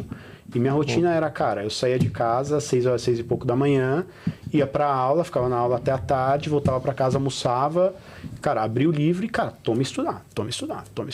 E ficava até meia-noite, às vezes. Assim, às vezes meu pai batia e falava, mano, você tá tudo bem aí? Eu falei, não, tô estudando aqui. Pô, mas você não sai mais, não fala mais com ninguém. Começou a gostar do processo, né, cara? E é muito engraçado isso, que a galera começa a entender isso de uma maneira muito errada, né? Então, e isso tem muito a ver também com, acho que a filosofia de Rand, de certa maneira. A virtude do egoísmo. Então, você tá olhando para você e tentando avançar, né? E tentando se colocar para frente. Para você fazer isso, às vezes você precisa se fechar num casulo, né? E focar muito naquilo que você quer fazer e parar de olhar pro lado. Então, tinha evento da família, eu não ia. Tinha aniversário de amigo, eu não ia. Não fazia nada. O que eu queria, estava muito focado naquilo. E a galera começa a não entender. Aí o nego começa a vir pra você e fala, pô, mas você não tá mais com a tua família. O que tá acontecendo? Pô, mas você não sai mais com seus amigos. Pô, caramba, mas você não tá com ninguém. Tem tudo a ver com Rand. E eu nem conhecia a Rand, tá? Sabe? Mal imaginava que isso existia. E eu olhava e falava, eu tô preocupado comigo, porque eu preciso resolver esse negócio aqui, eu preciso dar um jeito nessa situação. E se eu não resolver isso, todo o resto já não importa. Porque, quer dizer, né? E, enfim, aí eu comecei a focar muito nisso, e todo mundo puto comigo, toquei o foda-se. Se você não entende, o problema é seu, Não né? é meu, não quero nem saber. E comecei a tocar isso daí, fui fazendo minhas coisas. E aí, enfim, vestibular, tal, muita coisa deu certo. Não tive dinheiro para entrar lá na GV, tal, não sei o que, mas pô, falei, Mackenzie, legal, tá. E aí já abriu um novo, né? Acho que um novo espectro de vida, né? Que vem um pouco da história que eu tava contando antes. Mas eu acho que a competitividade dentro da minha cabeça, junto com a ambição de querer avançar, acho que criaram muito da minha maneira de ser, né? E isso fez com que eu também topasse tomar muito risco, né? Então, muita coisa. Cara, o Groupon é um risco bizarro. Eu era trainee da Unilever nessa época. Então, eu saí do trainee da Unilever, que é um negócio que você tem um plano de carreira espetacular. Sim. Né? Seguro, né? Pô, extremamente seguro. Eu tenho amigos que eram trainees da Unilever, estão lá até hoje. Caramba. Até hoje. É tudo diretor da Unilever, andando lá de carro blindado, lindão, bonitão, não sei o que. Um baita de um negócio legal. Mas assim, cara, não era o que eu queria. Eu queria construir, né? Eu não quero ser... Cara, eu acho que, assim, no Groupon, eu provavelmente já tinha mais poder de decisão que, sei lá, o CEO da Unilever. Porra. Porque, não porque eu era muito foda, não tem nada a ver com isso. O lance é que a Unilever é uma empresa gigantesca. Conselho. Com um monte de estrutura matricial. Sim. Né? Então, você tem local, regional, global. E, cara, a decisão vem lá de cima. Puta, a gente vai mudar a comunicação de homo. Mano, vem de lá de cima e chega no CEO um dia e fala, tá bom, tem que mudar então a comunicação de homo. E aí ele começa a tentar executar aquilo dentro dos parâmetros que já foram definidos pelo global, que foram filtrados pelo regional e que deram para ele um setzinho de coisas que ele tem que fazer. Então, assim, e não estou de maneira nenhuma desmerecendo, tá? Claro. Eu adoraria né, ser CEO da Unilever, baita de um trabalho. Mas, assim, o nível de tomada de decisão e a capacidade que você tem de realmente influenciar o negócio Sim. é muito menor. E o timing ali também, você No pode Groupon, perder. cara, eu chegava lá e falava, eu acho que eu vou mudar. Eu inventei um algoritmo lá na minha cabeça, que eu falei, cara, eu vou colocar isso daqui para poder definir a ordem das ofertas que a gente colocar lá na newsletter. O cara falou, tá bom. Eu falei, não, mas você não quer testar? Não, quer... não, faz aí, tenta ver se der certo. Deu, não deu, volta Você atrás arruma, e tá tudo certo. E se quebrar a empresa, eu te mando embora e é isso aí. Porque ela era bem assim também, né? Rocket. Enfim. Maravilhoso. E aí eu acho que né, toda essa vontade é construir algo, fazer alguma coisa e tal, também permeia muito o esporte. O jiu-jitsu, ele entrou na minha vida muito mais tarde. Muito mais tarde. Né? Então, eu já fazia outros esportes, fiz outras coisas. Fiz algumas lutas, inclusive, eu era meio briguinho de escola, tal, não sei o quê, então tinha que dar um jeito, né? Porque senão também pra ficar apanhando. Luta de rua. Arrumava confusão, depois tinha que segurar a bronca. Né? Pô, tinha que aprender alguma coisa. Então eu pequenininho fiz karatê, fiz judô, depois me enfiei um pouco em Muay Thai, fui me vendo um monte de coisa, fiz um pouco de boxe, fiz um pouquinho de tudo. Legal. Mas nada nunca me absorveu assim de maneira mais profunda. Pegou ali, né? E aí eu passei por um período um pouco complexo da minha vida pessoal, meus pais faleceram, foi um período bem dark, assim. E eu, cara, vi um vídeo na época eu já gostava muito, já conhecia jiu-jitsu, assim, por cima da história, família Gracie e tal, eu tinha visto várias lutas na TV, sempre gostei de luta em geral. E já tinha assistido muita coisa, mas nunca tinha me interessado. E aí eu vi um vídeo do Fábio Gurgel falando... né, sobre jiu-jitsu e tal, e não sei o que eu olhei, gostei muito daquele vídeo, da maneira como ele se colocou, o que ele falava. O Fábio é um cara... Abraço, Fabrão. Fala pra ele vir aqui, ô Igor. Pô, fala, o Fabião é sensacional, cara. Puta que pariu, que cara sensacional. Irado. E inteligente, sabe? Cara, puta, e um monstro no tatame também, né? 4 Não, ele é brabo. Criou a maior academia de jiu-jitsu do Fábrica de planeta, campeões, né, cara? Fábrica de campeões. E, enfim... E aí eu vi um vídeo dele, aquele vídeo foi muito legal, assim, e eu falei, cara... E dentro do vídeo, ele falou... E a gente agora tá abrindo a nossa primeira flagship em Londres. Nossa, irado. Tá aí. Cara, foi na hora, assim, eu abri o computador na hora, mandei um e-mail, falei, eu quero começar. E aí, enfim, responderam lá, tal, falaram, vem fazer uma aula, não sei o quê. E eu fui, né, fazer essa aula lá em Londres. E... me deparei com um negócio assim, que era completamente diferente do que eu esperava, né? Então, o jiu-jitsu, ele teve uma fama muito ruim nos anos 90, início dos 2000 e tal. E eu tinha uma visão um pouco diferente do que era o jiu-jitsu, né? Cheguei lá, Aí, enfim, já começou assim, do time que estava lá no local, né? Então, Henrique Rezende, meu mestre, cara, campeão mundial no gi, cara, assim, monstro. Acho que assim, tipo, cara, muita gente me fala isso, que ele é um dos caras mais técnicos que eles conhecem, um cara muito brabo. E é um cara que, assim, cara, você é um cara corpo normal, não é um cara gigantão, tal, não sei o quê. Sim. Tem, tipo, meu corpo, assim. Mas, cara, um monstro. A técnica absurda, né? Casado com a Renata Marinho, 4 vezes campeã mundial também. Que também é outra monstra do jiu-jitsu. E um terceiro cara que estava lá para ajudar naquela época, eles estavam começando com a Academia de Londres, era o Eduardo Miranda, que é também, ele é daqui da Aliança, da Vila Olímpia, e estava lá um período para ajudar. Cheguei lá, tal, conversei. Cara, meu primeiro papo com o Edu foi falar sobre Aristóteles, cara. Porra. Eu olhei aquilo, eu falei, cara, não é possível. Não, essa me pegou. Cara. É uma loucura. O Edu é um cara extremamente culto, né? Lê pra caramba, tal, não sei o quê. E aí eu tava conversando com ele, ele falou, ele soltou alguma coisa assim, tipo de... a gente tava falando de alguma coisa, não me lembro exatamente. Ele falou alguma coisa do tipo, falou, Sócrates gostava muito de andar no mercado da Grécia para ver o tanto de coisa que ele não precisava. Ele me falou essa frase. E aí eu falei, pô, interessante. Eu falei, eu gosto de né, história grega, filósofos gregos. Sócrates acho que talvez um dos caras que mais me influenciou desse ponto de vista de entrar na filosofia. Legal. Através de Platão, né, e depois Aristóteles, Alexandre o Grande. Sim. São episódios da história que me inspiram muito. E a gente começou a bater papo sobre aquilo. Cara, eu fiquei meia hora conversando com ele. Eu falei, cara, isso aqui é uma loucura, bicho. Eu vim aqui para aprender jiu-jitsu, estou conversando sobre filosofia. Porra. Num nível extremamente profundo com um cara que é, tipo, cara, o Edu, acho que é o 15º faixa preta do Fábio Guggenheim, na época que era porradaria da braba mesmo ali. E o Fábio... Impossível chegar na preta. O Fábio é conhecido como general, né? Você imagina o nível que era o negócio naquela época. Então ele foi um dos primeiros faixa pretas ali do Fábio e tal, um cara, tipo, meu... E aí eu olhei aqui e falei, cara, não era nada disso que eu tava esperando, né? E um negócio incrível. E aí eu me enfiei no jiu-jitsu e eu tava passando por um período um pouco complexo de vida. E eu acho que aquilo me absorveu de uma maneira, cara, que eu nunca tinha experimentado antes em nenhum outro esporte. Né? Por conta dessa situação que eu tava vivendo, era muito difícil tirar minha cabeça daqueles problemas.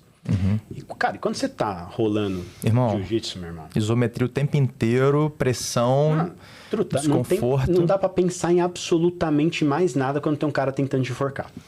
Mais nada. Ou quebrar teu braço. Ou quebrar teu braço. Então, assim, você tá ali, você tá presente, cara, 100%. De uma maneira que, assim, não tem absolutamente nada que te traz... Você tá jogando futebol. Pô, a bola tá lá no ataque, você tá aqui na defesa, tua cabeça tá voando, sabe? Você tá, não sei, a maioria dos esportes você tem um pedacinho ali que você não precisa estar tão concentrado. Sim. Né? O jiu-jitsu ele não te dá essa chance, ele não te dá esse espaço. Exatamente. Né? Então aquilo, cara, é engraçado falar isso, mas era o meu momento de relaxar. Quando eu tava saindo na porrada ali, loucura, né? Dentro do jiu-jitsu, com toda aquela coisa rolando. Que irado, cara. E era o meu momento de relaxar, de tirar a minha cabeça daquilo. E além disso, é um negócio que trabalha muito a estratégia. Sim. Né? Então é pura estratégia dentro do jiu-jitsu, como você tá, né? É quase que jogar xadrez com o seu corpo. Né? O Joe Rogan, ele tem uma frase que ele fala que jiu-jitsu is playing chess with dire consequences to your body. Então é meio que o jiu-jitsu é você jogar xadrez com consequências brutais pro teu corpo. Então, assim, deu um movimento errado, não é que você não é que vai comer o peão, é que você vão quebrar teu braço. Sim. Então, mas é aquele negócio, né? Você faz, o cara responde, você faz, o cara responde. Até que você vai movendo pro teu jogo, até que você consegue fazer o negócio funcionar, se colocar numa posição de dominância e tentar dar um golpe para poder finalizar. E aquilo ali, cara, é um negócio assim, eu gosto muito dessa parte de estratégia, então é um negócio que era muito interessante pra mim. Muito legal, cara. Né? E além disso, né, eu acho que toda a parte... o paralelo que você faz com a vida, e principalmente, né, a gente que trabalha nesse mercado louco que a gente decidiu trabalhar, né, montando empresa, criando negócio e tudo mais, que é pressão o tempo todo, é porrada o tempo todo, você está sempre ao borde de um problema, é um negócio meio maníaco-depressivo, né, cara? Acontecem coisas incríveis e coisas terríveis com uma diferença de 1 minuto entre elas. Isso. Né? E você tem que viver aquilo. E acostumar, né? Com desconforto. E acostumar. É isso. Então, esse paralelo que eu enxerguei dentro do jiu-jitsu com a minha própria carreira e a minha vida, a maneira como eu levo a minha vida, pra mim foi um negócio, assim, impressionante. E aí, cara, me absorveu assim, ó. Entrei que nem louco. E não saí mais. Tu tem que começar a fazer Gil, hein, cara? É verdade, pô. Minha esposa já faz, agora tem que começar. Pô, perigoso, hein? Perigoso. Quando chega no tapete em casa, deixa eu te mostrar esse tá movimento maluco, aqui. eu já... Começa a fazer, irmão. Eu brincava deixar, muito com o pode Henrique, deixar. que é o mestre de lá, né? Que, enfim, casado com a Renata, 4 vezes campeã mundial. Fala, cara, quando tem discussão na tua casa, esse é um negócio meio tenso, né, cara? Porque falando, tranquilo, você vê, tranquilo. Caramba, Vamos descontar bicho, no tá tatame, maluco, vamos descontar no cara. tatame aqui. Tá maluco. Cara, Uma que vez fui bravo. rolar com a Renata e a gente tava fazendo uma sessãozinha ali de no-gi e eu falei, Rei, vou fazer o seguinte, vamos fazer um rola aqui, mas finge assim, você tá lutando no campeonato mundial. Você tá ali pra ir mesmo, sabe? Fora. Cara, Pô, naturalmente... só pra eu sentir como é que é o, né? Naturalmente, um homem vai ser mais forte que uma mulher. Sim. Né? É um troço natural. É. Então, e ali, cara, ela tá ali, a professora tá meio que te ensinando, tal, não sei o que, então ela também não tá indo, né, 100%. E eu falei, cara, vamos... Ela falou, tá bom, cara, ela pegou assim, prendeu o cabelo, e aí, cara, foi. Malandro, eu aguentei 1 minuto e meio. 1 minuto e meio. E assim, cara, uma mulher de, sei lá, 60 quilos, não sei. 1 minuto e meio. 1 minuto e meio. Cara, que brabo. 1 minuto e meio, cara. É assim, quando eu tenho a técnica muito apurada, cara, mas não tem força que aguente, Não velho. tem, cara. Não tem. A força com técnica, ela dá jeito, né? Mas só a força sem a técnica contra alguém que tem técnica e não tem força... Cara, é absurdo. É só você ver Como o foi que ela Cobrinha, finalizou cara. você? Cara, ela me deu uma chave de panturrilha, meu irmão. Nossa, E dói doeu, muito, velho. irmão. Doeu, cara. Cara, só Doeu. você ver o Cobrinha, que é leve pra caramba e foi multicampeão também mundial. Cara, absurdo. Pô, Marcelinho Garcia. Pô, Marcelo, não. Marcelo, respeita o homem, né? maluco. Tá maluco? Marcelinho Garcia. E você, guardeiro ou passador? Passador, com muito orgulho. Passador, né? Muito orgulho. Cara, eu tô na faixa azul ainda, então tô aprendendo muita Blue coisa. belt. Eu me sinto mais confortável passando guarda do que fazendo. No entanto, assim, eu provavelmente ainda sou muito... Eu tava conversando com um cara outro dia, lá na Aliança, e o cara falou assim, tava conversando com um amigo aí que é faixa preta há muito tempo e tal, e ele me falou o seguinte, é verdade. Ele falou, cara, faixa branca você só apanha. É isso aí. Faixa azul, você apanha um pouco menos. É. Na faixa roxa, você começa a aprender a se defender. Na faixa marrom, você começa a aprender a atacar. E aí, na preta, você começa a entender de jiu-jitsu de verdade. É isso aí. Cara, é a pura verdade, meu amigo. É a pura Cara, verdade. que brabo. Ô, Igor, pô, muito maneiro saber disso, né? Eu tenho que ver se eu consigo me matricular na mesma escola que você, né? Você tá treinando de manhã, não é isso? De manhã. É o melhor 7 da horário, manhã. cara. O melhor horário. Cara. Lá, o Thales tá lá também, todo dia comigo. Tá lá também, né? Vamos lá dar um Tá com o rola. pé quebrado, agora tá meio zoado. É mesmo? Daqui a Entrando aos pouco ele- poucos, né? Tá voltando. Bichão é Tava bruto, enchendo né? o saco dele, aí falou, pô, vou te pegar no jiu-jitsu, vou te encher de porrada lá. Falei, cara, Quando ele esse pé aí não voltar, dá não. dá a chave de panturrilha nele, que agora pode, né? Ele tá na marrom. Agora pode. Pô, maneiro. Ô, Igor, como é que foi você vir pro G4, assim, né? Eu queria que você explicasse pra galera, né, que não conhece ainda os próximos projetos, né, que é o G4 Tools. O Thales tem postado muito sobre isso, né? Você tem aparecido muito ali nos stories com o Thales. E me conta um pouco sobre esse projeto, o que é o G4 Tools, né, pra gente mudar aí já pro profissional. Depois eu quero finalizar com chave de ouro pra parte mais filosófica, mas Bora. conta aí pra galera. Cara, o que aconteceu foi o seguinte, né? Enfim, fazendo a ponte para eu terminar também a história, eu tava Boa. lá em Londres e aí montei outras 2 empresas, né? Uma empresa, enfim, na parte de POS, aquele sisteminha que gerencia ali varejo. Vendemos essa empresa, foi dentro da pandemia, foi um deal Qual bom, empresa? chamada Vend, perfeito. VEND.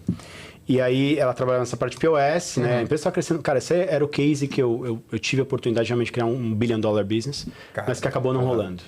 Puta. Acabou não rolando, porque veio a pandemia. Então, a gente estava nesse path, a gente já estava com um term sheet na mão para levantar um investimento no valuation de $500 million. E a ideia essa era a ponte para a gente fazer o IPO com uma expectativa de chegar em $1 billion. E ia chegar, cara, porque a empresa estava muito bem feita. A pandemia ferrou com tudo ali.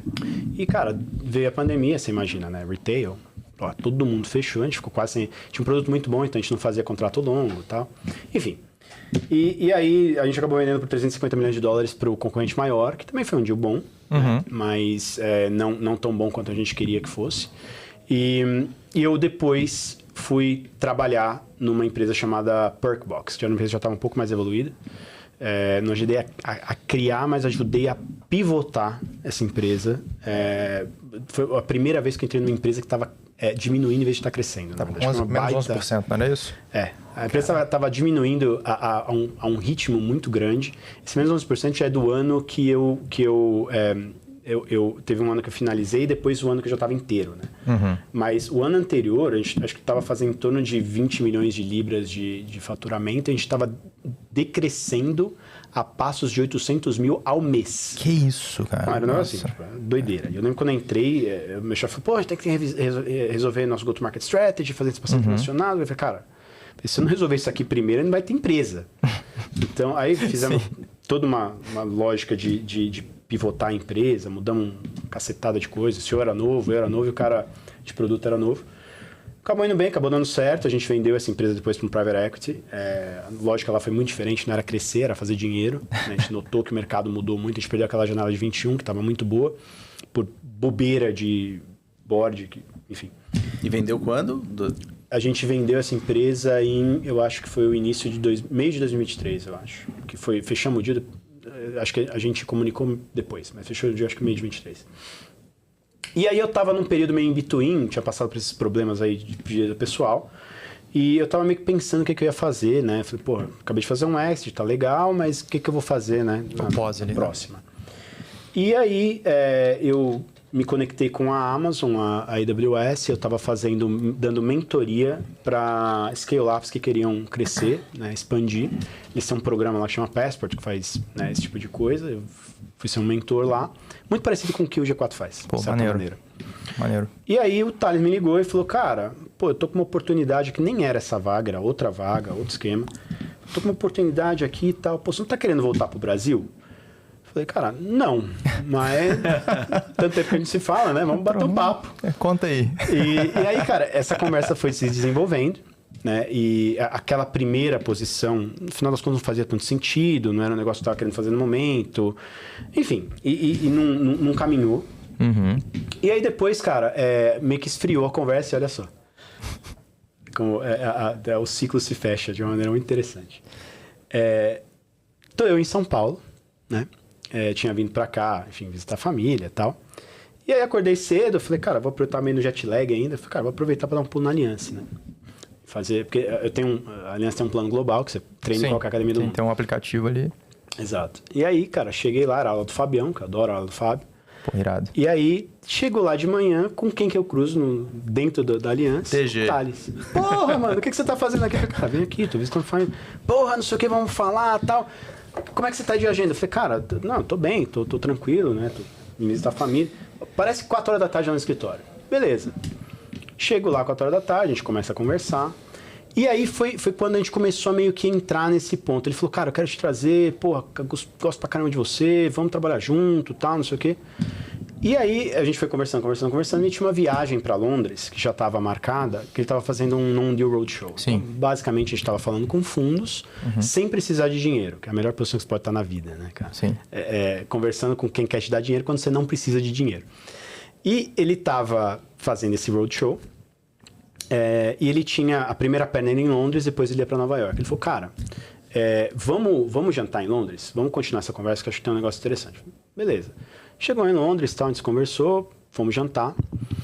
E aí, cara, esse jantar, que era um jantar para falar de vida e né, possibilidades, acabou virando, tipo, cara, 6 horas sentado na mesa do restaurante, escrevendo estratégia num guardanapo. Caramba, cara. Eu tinha acabado de voltar de uma...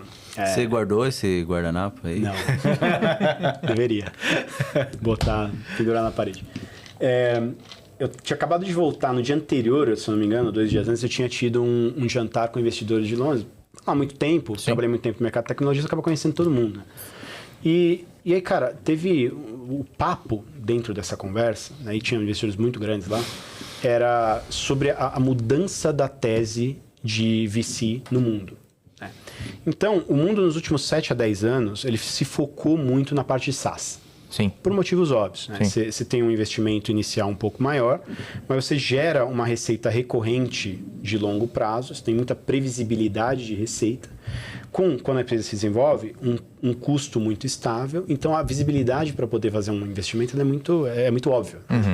Então, todo mundo meio que se atrelou a isso e ficou nessa história por muito tempo. Né? Então, só investir em SaaS, basicamente.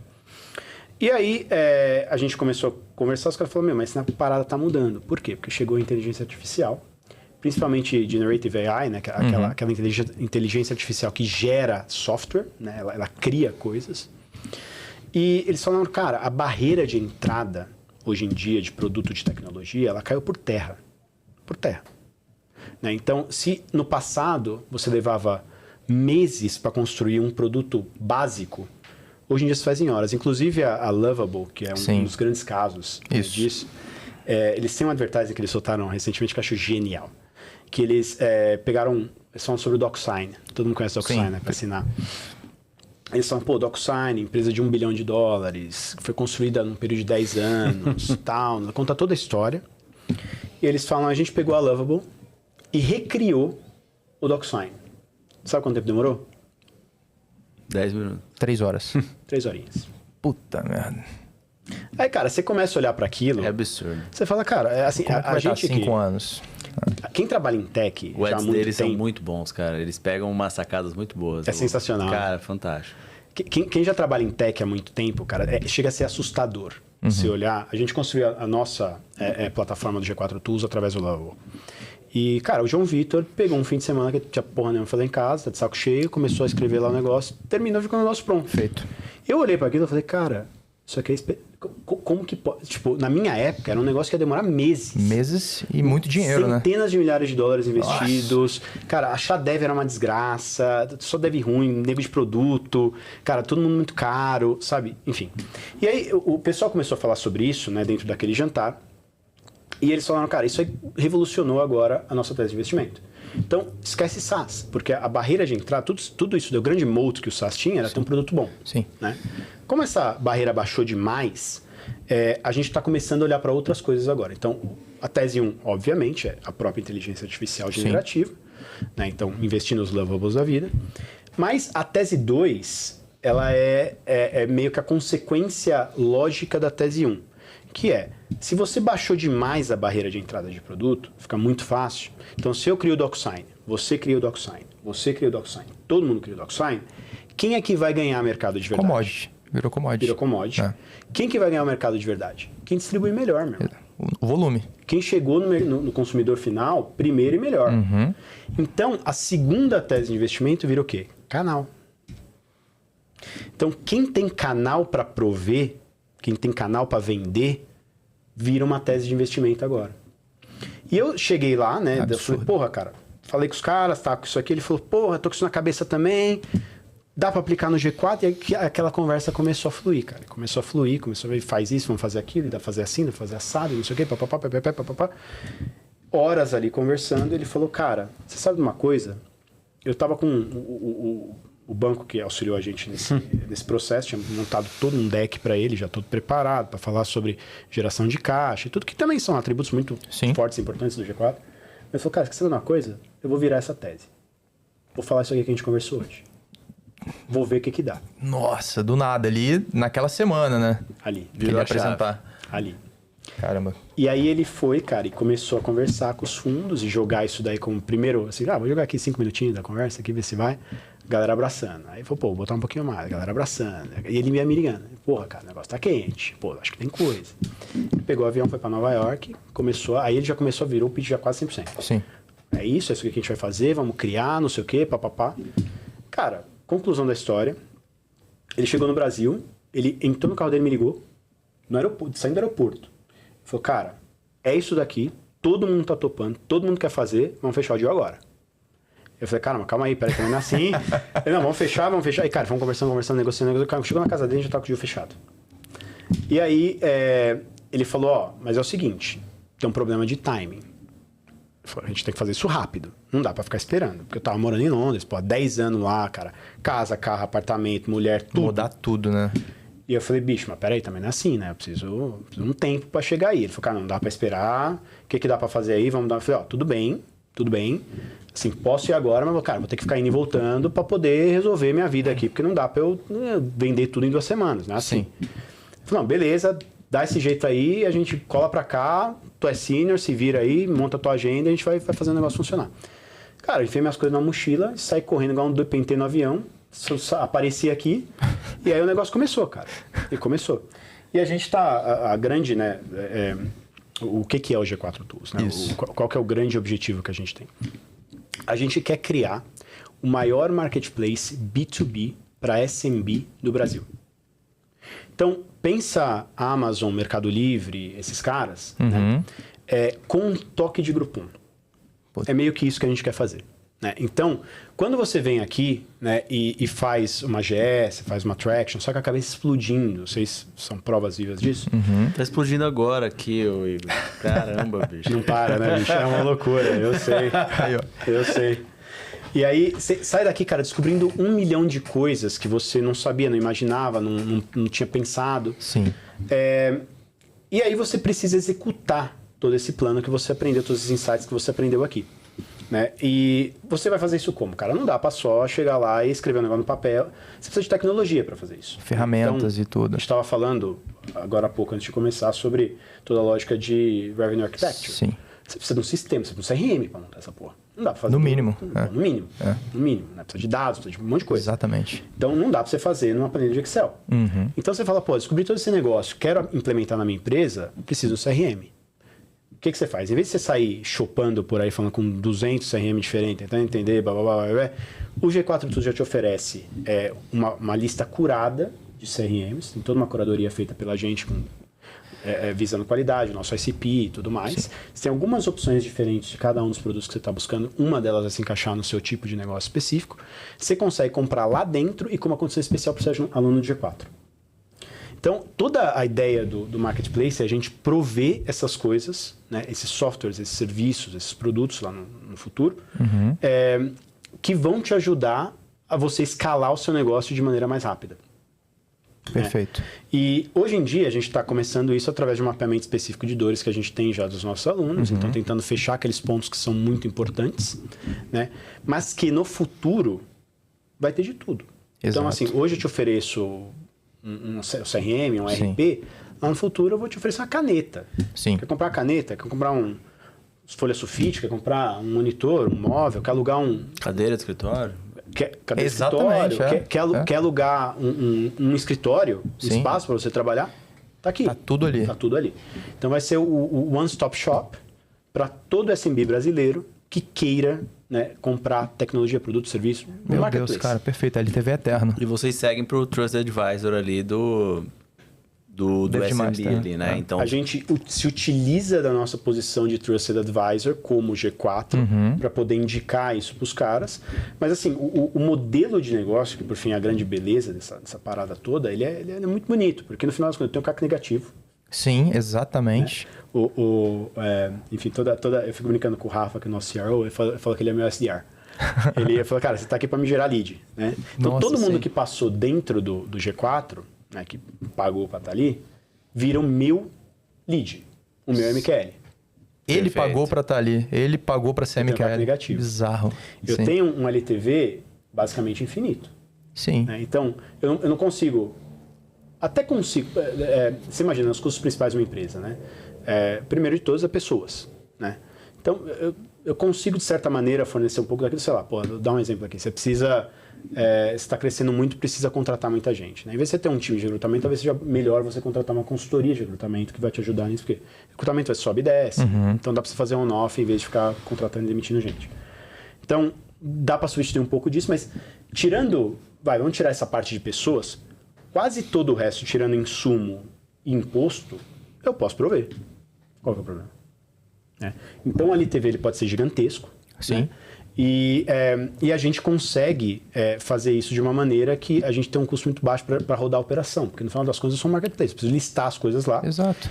E eu falei isso no dia que me apresentaram lá no G4, o Thales estava lá, né? Eu falei, pô, cara, é legal porque a gente criou vários marketplaces, né? O Thales criou a Ztax, a Singu também. Eu montei o Groupon, a Foodora. Sim. E, cara, a grande pica do marketplace é trazer demanda, né? No final das contas. Porque é caro pra cacete, você gasta um caminhão de dinheiro. Sim. Demora para gerar aquela massa crítica e o negócio realmente começar a rodar de verdade. E eu falei, cara, é a primeira vez que eu vou montar um marketplace que eu tenho zero esforço para fazer demanda. A base tá todo mundo toda ali. cara. Os caras estão doidos para comprar alguma coisa. Exato. Inclusive, as pessoas que vão fornecer vão precisar. Exato. Exatamente. Não, cara, eu vim fazer um GE aqui, e aí, enfim, nas imersões do Thales, o Alfredo Nardon, eles falam, pô, tem o Igor ali, G4 Tools, cara, tinha fila de nego falando comigo para querendo listar no marketplace. Tem alguns deles que já estão, inclusive. E sabe o que é mais louco que me veio à cabeça aqui, Igor? Vocês vão subir o nível de qualidade de todo o serviço do Brasil. Olha que loucura. Sem dúvida. Então, pensando em quem constrói Brasil, né? Eu acho que, por exemplo, Real. pô, quero entrar lá, ô Igor. Fala, cara, mas tem um nível São de esses qualidade que requisitos ali, atende, né? Então, tipo... A gente tem um sistema de avaliação de qualidade super rigoroso. Todo mundo que entrou para ser parceiro do G4 Tools Sim.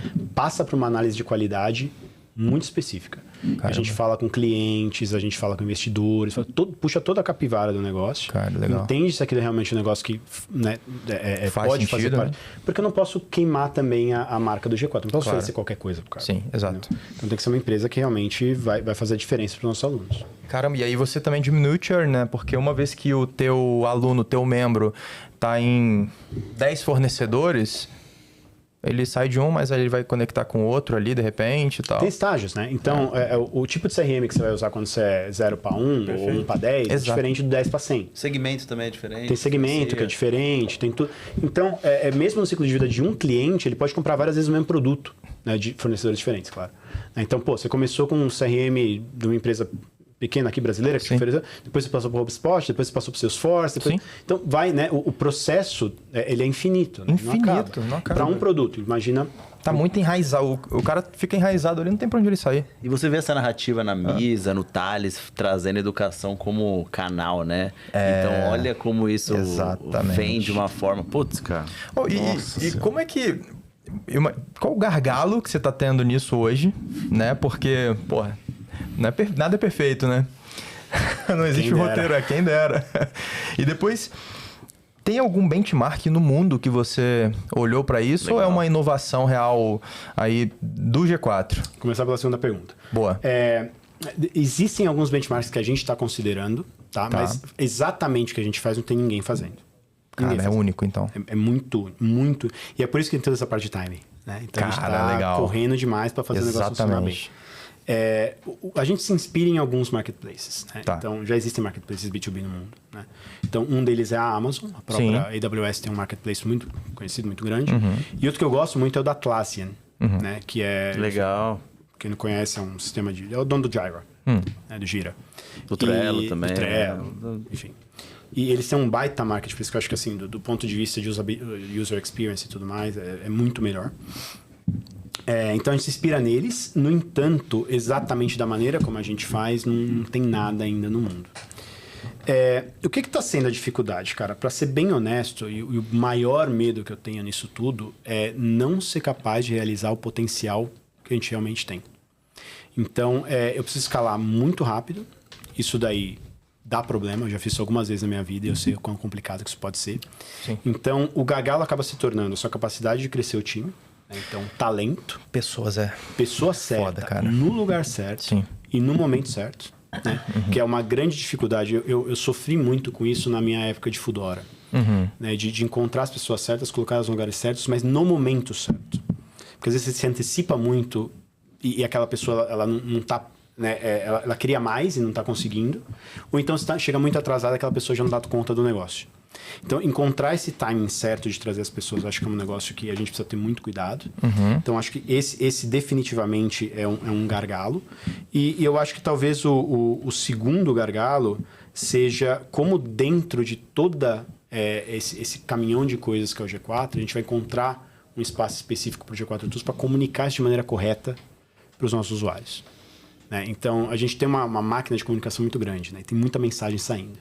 Então, encontrar aquilo lá e fazer aquilo lá funcionar de uma maneira correta também é muito importante.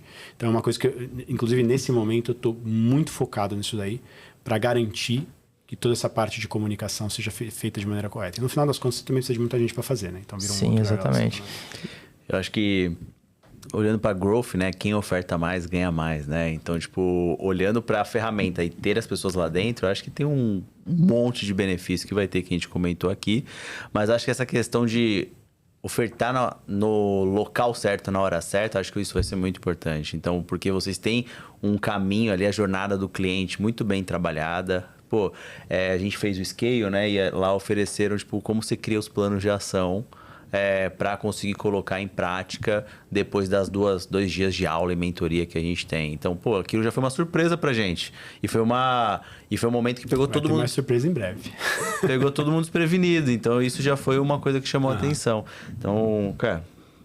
Não, bizarro esse case aí. A cabeça deu uma explodida aqui. Quando eu fiquei sabendo, eu falei, cara, é absurdo, porque a meta do G4 ela é extremamente ambiciosa, né? A meta de 1 bi, né? E vocês colocaram uma data, assim, para esse projeto estar rodando 100%? Sim. Uma semana. Ontem. O projeto já está rolando, né? Legal, e a gente está trabalhando... Eu venho trabalhando nos últimos 2 meses que é meu período de existência dentro do G4. Apesar que o Thales me colocou para trabalhar 40 dias antes de eu começar de verdade. Tudo bem. Enfim, e aí eu comecei a trabalhar muito o lado do supply. Né? Então, qualquer marketplace, você sempre trabalha a primeira parte do supply. Uhum. Então, foi meu foco durante os últimos 2 meses e pouco aí que eu estou envolvido com o G4. E aí... A posteriori, agora eu estou começando a virar minha cabeça um pouco mais para demanda, mas de uma maneira muito diferente, né? Porque, de novo, eu não preciso construir a demanda, mas eu preciso me comunicar com ela de uma maneira muito boa. Então, toda a lógica do life cycle do cliente, então, onde eu faço as inserções, como eu comunico o que eu estou fazendo, sem afetar todas as outras áreas do G4, né? Então, imagina que a gente tem um flywheel muito grande, né? Essa era a única parte faltante, talvez, esse flywheel que foi agora acoplada, mas a gente precisa tomar cuidado para não ferir as outras coisas do negócio, né? Então, que já é um negócio que, né, tá indo muito bem.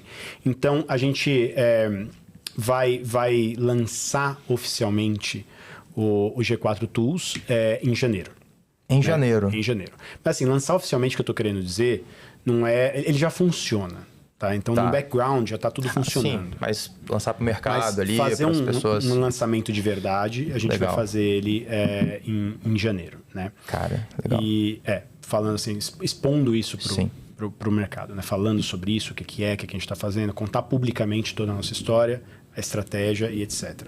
Hoje em dia a gente já tem algumas dezenas de parceiros que são parte dessa iniciativa, né? A gente já tem vários, centenas de alunos que utilizam produtos e serviços e softwares que foram comprados através do G4 Tools, mas ainda de uma visão meio background. Está meio escondidinho ainda. Tá testando ali, validando os serviços também, né? Para saber como é que é a entrega. Exato. E acho que tem que pegar você vem de uma cabeça muito de escala, growth e tudo mais, mas tem que tomar muito cuidado nessa ferramenta em si, porque tem os early adopters que vão estar ali, mas você também não pode deixar esses caras insatisfeitos de uma forma que ele vai levar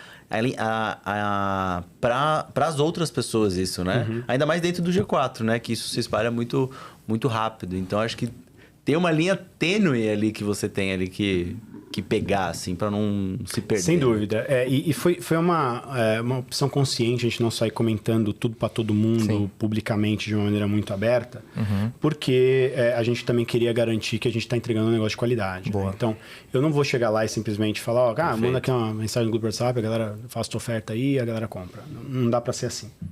Então, tem que ser um negócio que tem uma plataforma de verdade, que funcione do lado do comprador, do lado do vendedor, que a conexão esteja boa, que o processo esteja alinhado. Então, eu cheguei no G4 numa situação em que isso mais ou menos já estava começando a ser discutido, e já tinham algumas áreas diferentes que estavam fazendo essa brincadeira de maneira separada. Então, a gente tinha o G4 Capital, que já estava fazendo um negócio meio parecido de certa maneira. Perfeito. A gente tinha a parte que a gente chamava uma área dentro do G4 que chamava serviços, que estava já fazendo essa ponte entre, enfim, vendedores de alguma coisa com compradores de algo. E a gente tinha uma iniciativa que chamava Marketplace, que era um projeto. Que a gente estava pensando em construir alguma plataforma para conectar essas duas coisas. E aí eu cheguei, juntei tudo isso, então veio para mim o Capital, veio os serviços, veio esse projeto, botei tudo dentro de uma embalaia, chamei de G4 Tools e comecei a trabalhar no processo inteiro. Então, criar realmente... Então, as coisas do G4 Tools, ele é uma empresa, uma startup dentro do G4. Né? Então, você tem que criar todo o fluxo, todo o processo que tem por trás disso, e não é pequeno dentro do Marketplace. Né? Então, não é só ligar para o cara e fechar um contrato com ele, tem todo um processo de entrega, tem todo um processo de onboarding, tem todo um processo de conexão dele com quem está comprando, eu tenho que monitorar tudo isso. Então, tem várias coisas que são importantes. Caramba, que bizarro. É como se o G4, e a gente é fã, né? Demais. Parece que o G4, ele criou dentro ali da companhia um espaço, né? Para os empresários.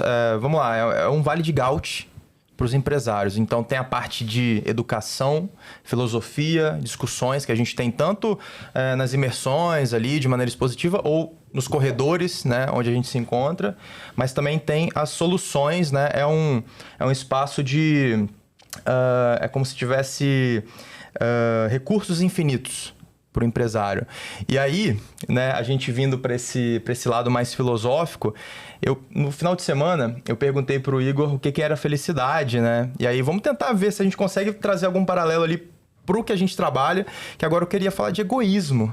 Ah, boa. Né? Gostei. E aí eu queria contar duas histórias que eu coloquei aqui pra gente poder entrar um pouco e tentar imaginar. Então vamos colocar ali que tinha um cara, um jovem, o nome dele é Klaus. Né? Viveu ali na década de 1940, nasceu em 1918, mais ou menos, na época da guerra, na Alemanha. E ele... na Alemanha ali, gostava muito do país dele, né? E colocaram ali na cabeça, ele foi crescendo, que os jovens deveriam viver pelo país, né?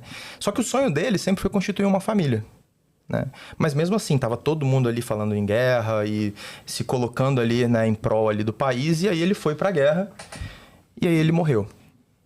Né? Então ele nunca realizou o sonho dele, né? Que era constituir uma família e tal, filhos, netos e tudo mais. Beleza, essa é a primeira história. A segunda história é da Ana, né? E essa história é inventada, tá, gente? Não existiram essas pessoas. Mas a Ana, ela viveu ali também na década de 40 e aí ela tinha... o pai dela faleceu muito cedo, então ficou só ela e a mãe. Ela virou uma costureira, né? Ali muito jovem, 18 anos e tal. Mas ela tinha na cabeça dela que ela queria ser uma cientista, né?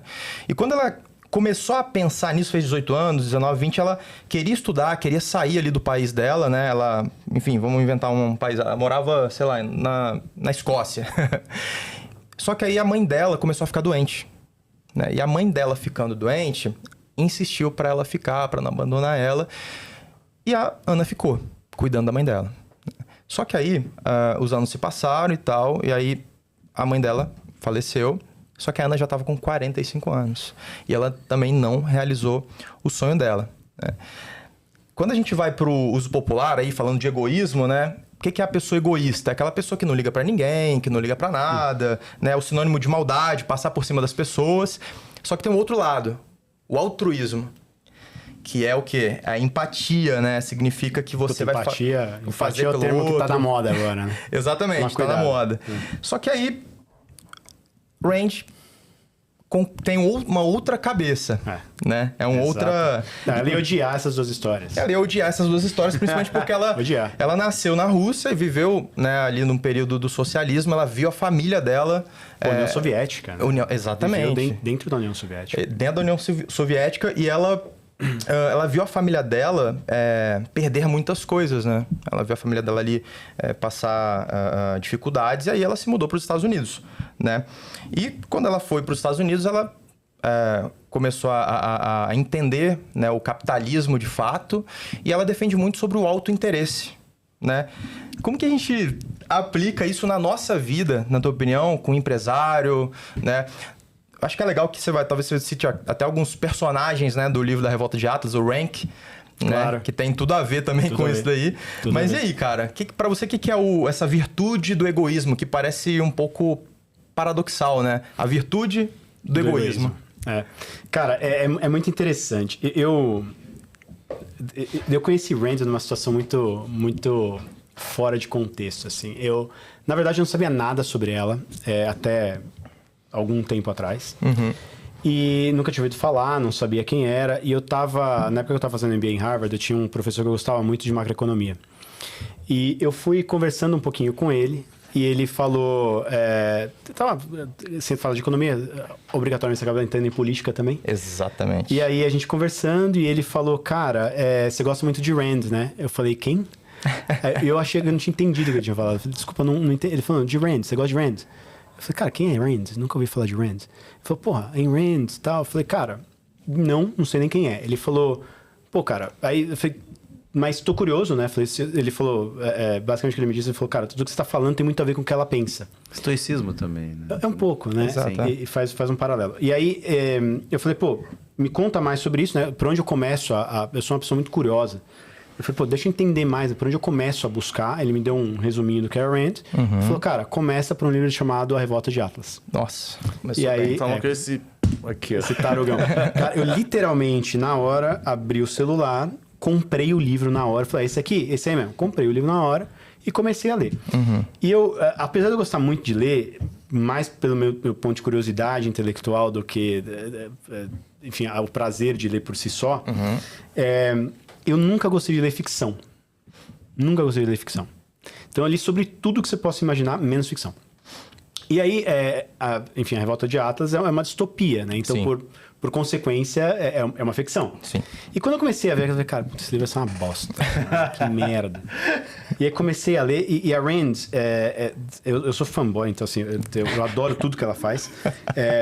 Mas, principalmente naquela época, de início eu comecei a pegar um preconceito, porque, cara, ela é muito descritiva. Muito. Nossa, extremamente. Cara, ela vai explicar, vai entrar, sei lá, Dagny lá no escritório do irmão dela, ela gasta 3 páginas explicando a mesa do escritório. Discurso são 70 páginas. O do Gauss é isso aí. É isso aí. E aí, enfim. E aí, caramba, cara, é um negócio meio cansativo. Mas você vai pegando o ritmo da leitura e eu sou meio... Eu não deixo o livro na metade. Eu comecei a ter que terminar. Legal. E aí eu falei, cara, fui me forçando. E aí, cara, aquele negócio foi avançando, eu fui conhecendo a história. Mexendo, cara. Eu, caramba, que negócio legal. Porra, que negócio legal. Pô, e, cara, eu comecei a comer o livro, literalmente. E aí, cara, eu me aprofundei, né, sobre a história dela e tudo mais, e comecei a buscar outras coisas e terminei no The Virtue of Selfishness, né? E aí, pra mim, assim, é uma coisa que é engraçado, porque ela já tinha muito a ver com a maneira como eu via muitas coisas, mas sem saber que eu tava vendo daquela maneira. Ninguém tinha me explicado por que eu pensava daquela maneira, e Rand me explicou. Né? Então, o grande ponto, né, dela é o tema o egoísmo como uma virtude, né? Sim. Mas ele tem 2 tipos de egoísmo, né? Um egoísmo, que é o egoísmo racional, que ela chama, né? Que é aquele que você fala, pô, se você não cuidar do teu problema, você nunca vai conseguir fazer mais nada pra ninguém. Então, o grande desafio, o grande desenvolvimento moral que você pode ter é a sua própria felicidade. A sua própria felicidade, ela só vai existir se você focar em você mesmo e conseguir se desenvolver ao ponto que você precisa. Sim. Para isso, você não pode estar olhando para fora, você tem que estar olhando para você. Exatamente. Por outro lado, existe o egoísmo irracional, que é o do hedonismo. Né? Que quando você começa a achar que a vida é só prazer e margarita na beira da praia, porque não é. Vida é porradaria, é problema, é dificuldade, é desafio. E é isso mesmo, meu irmão. Sim. Você quer, é assim. E essa é a grande dificuldade que eu tenho quando eu começo a olhar toda a parte do altruísmo, do socialismo, do vamos pensar no outro, vamos... Porque no final das contas a galera acaba vivendo num mundo de fantasia, onde tudo é bonito, todo mundo se ama, todo mundo se ajuda e a coisa perfeita que, primeiro de tudo, já não existe, né? Segundo, na minha visão, o ponto de vista mais egoísta que você pode ter é achar que todo mundo tem que fazer algo por você. Exatamente. Esse é o real egoísmo. Então você vê como você quebra a narrativa, né, da lógica socialista, esquerdológica, esquerdopata, que eu falo, que é meio por isso, né? Tipo, tem que pensar no outro, tem que ajudar o outro, tem que... Mas peraí, mas por que todo mundo tem que ajudar o outro? Por que esse cara não pode se ajudar e dessa forma ajudar as outras pessoas? Né? Quanto menos eu preciso de alguém, mais eu tô ajudando as outras pessoas. Certo? Se eu... Pensa numa família. Filho tá nascendo, cresceu, não sei o quê. Se ele sai de casa e começa a sustentar sozinho, ele tá ajudando os pais. O próprio egoísmo dele de montar a própria vida e fazer o que ele precisa fazer foi o que ajudou os pais dele a ter uma vida melhor. Entendeu a lógica? Perfeito. Então, na minha visão, né, toda a maneira como a gente enxerga o egoísmo, ela é muito deturpada. Né? Sim, exato. Assim como a maneira como a gente enxerga a ambição é extremamente deturpada também. Exatamente. Todo mundo acredita que a ambição é um negócio ruim. Não é. Egoísmo é um negócio ruim? Não é. Então você precisa criar para você, se construir, para poder então ajudar o resto. Cara, a Range ela é muito profunda, né? Adoro. No objetivismo ali dela. E aí eu fui, né? A gente ia gravar, aí eu falei, cara, a gente tem que aprofundar ali em Range, né? Quando ela fala do altruísmo, ela diz que é uma escola. É uma escola do altruísmo. E ela divide essa escola em algumas escolas menores ali, quer ver, ó? Que é a escola a escola social, a escola mística, né? E aí ela conta ali mais ou menos quais são ali os significados, né?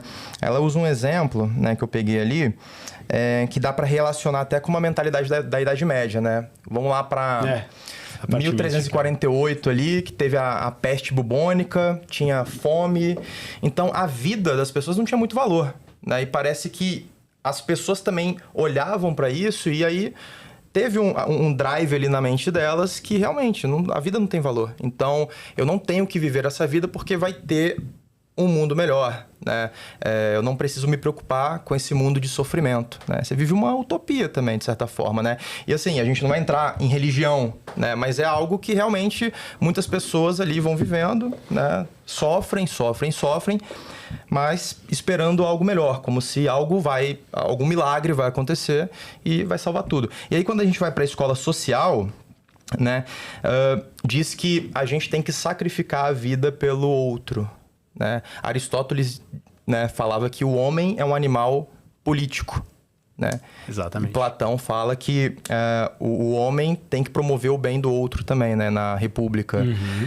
Cara, isso aí Range discorda completamente. E tem uma terceira escola também, né?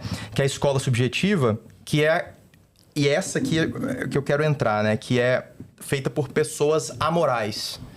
Que são pessoas que fazem o que quer. Então, eu vou fazer o que eu quero pela minha felicidade, pela minha vontade, desde que eu não seja pega. Né?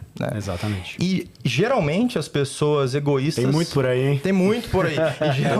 E geralmente as pessoas egoístas são atribuídas justamente a essa escola. Só que não tem nada a ver. Isso não é egoísmo. Não, né? muito pelo contrário. Isso é imoral. Tem um outro processo de filtro de valores ali que não passou, né? Inclusive, Rand fala que, né, parte da sua busca pelo seu desenvolvimento pessoal tem que passar por uma lógica de valores muito clara, com uma retidão de valores muito grandes. Inclusive, ela fala que toda a parte do altruísmo, que foi o que deturpou os modelos de governo, né, socialista, são pessoas amorais que cooptam essa narrativa do altruísmo para se autoestabelecer numa posição de poder sem ter ninguém para poder desafiar aquilo lá, porque ele está fazendo aquilo pelo bem de todos. Cara, isso é bizarro. É bizarro. É bizarro. E a maior loucura que tem, e você pode olhar, cara, toda tirania começa com alguém que está querendo derrotar uma tirania.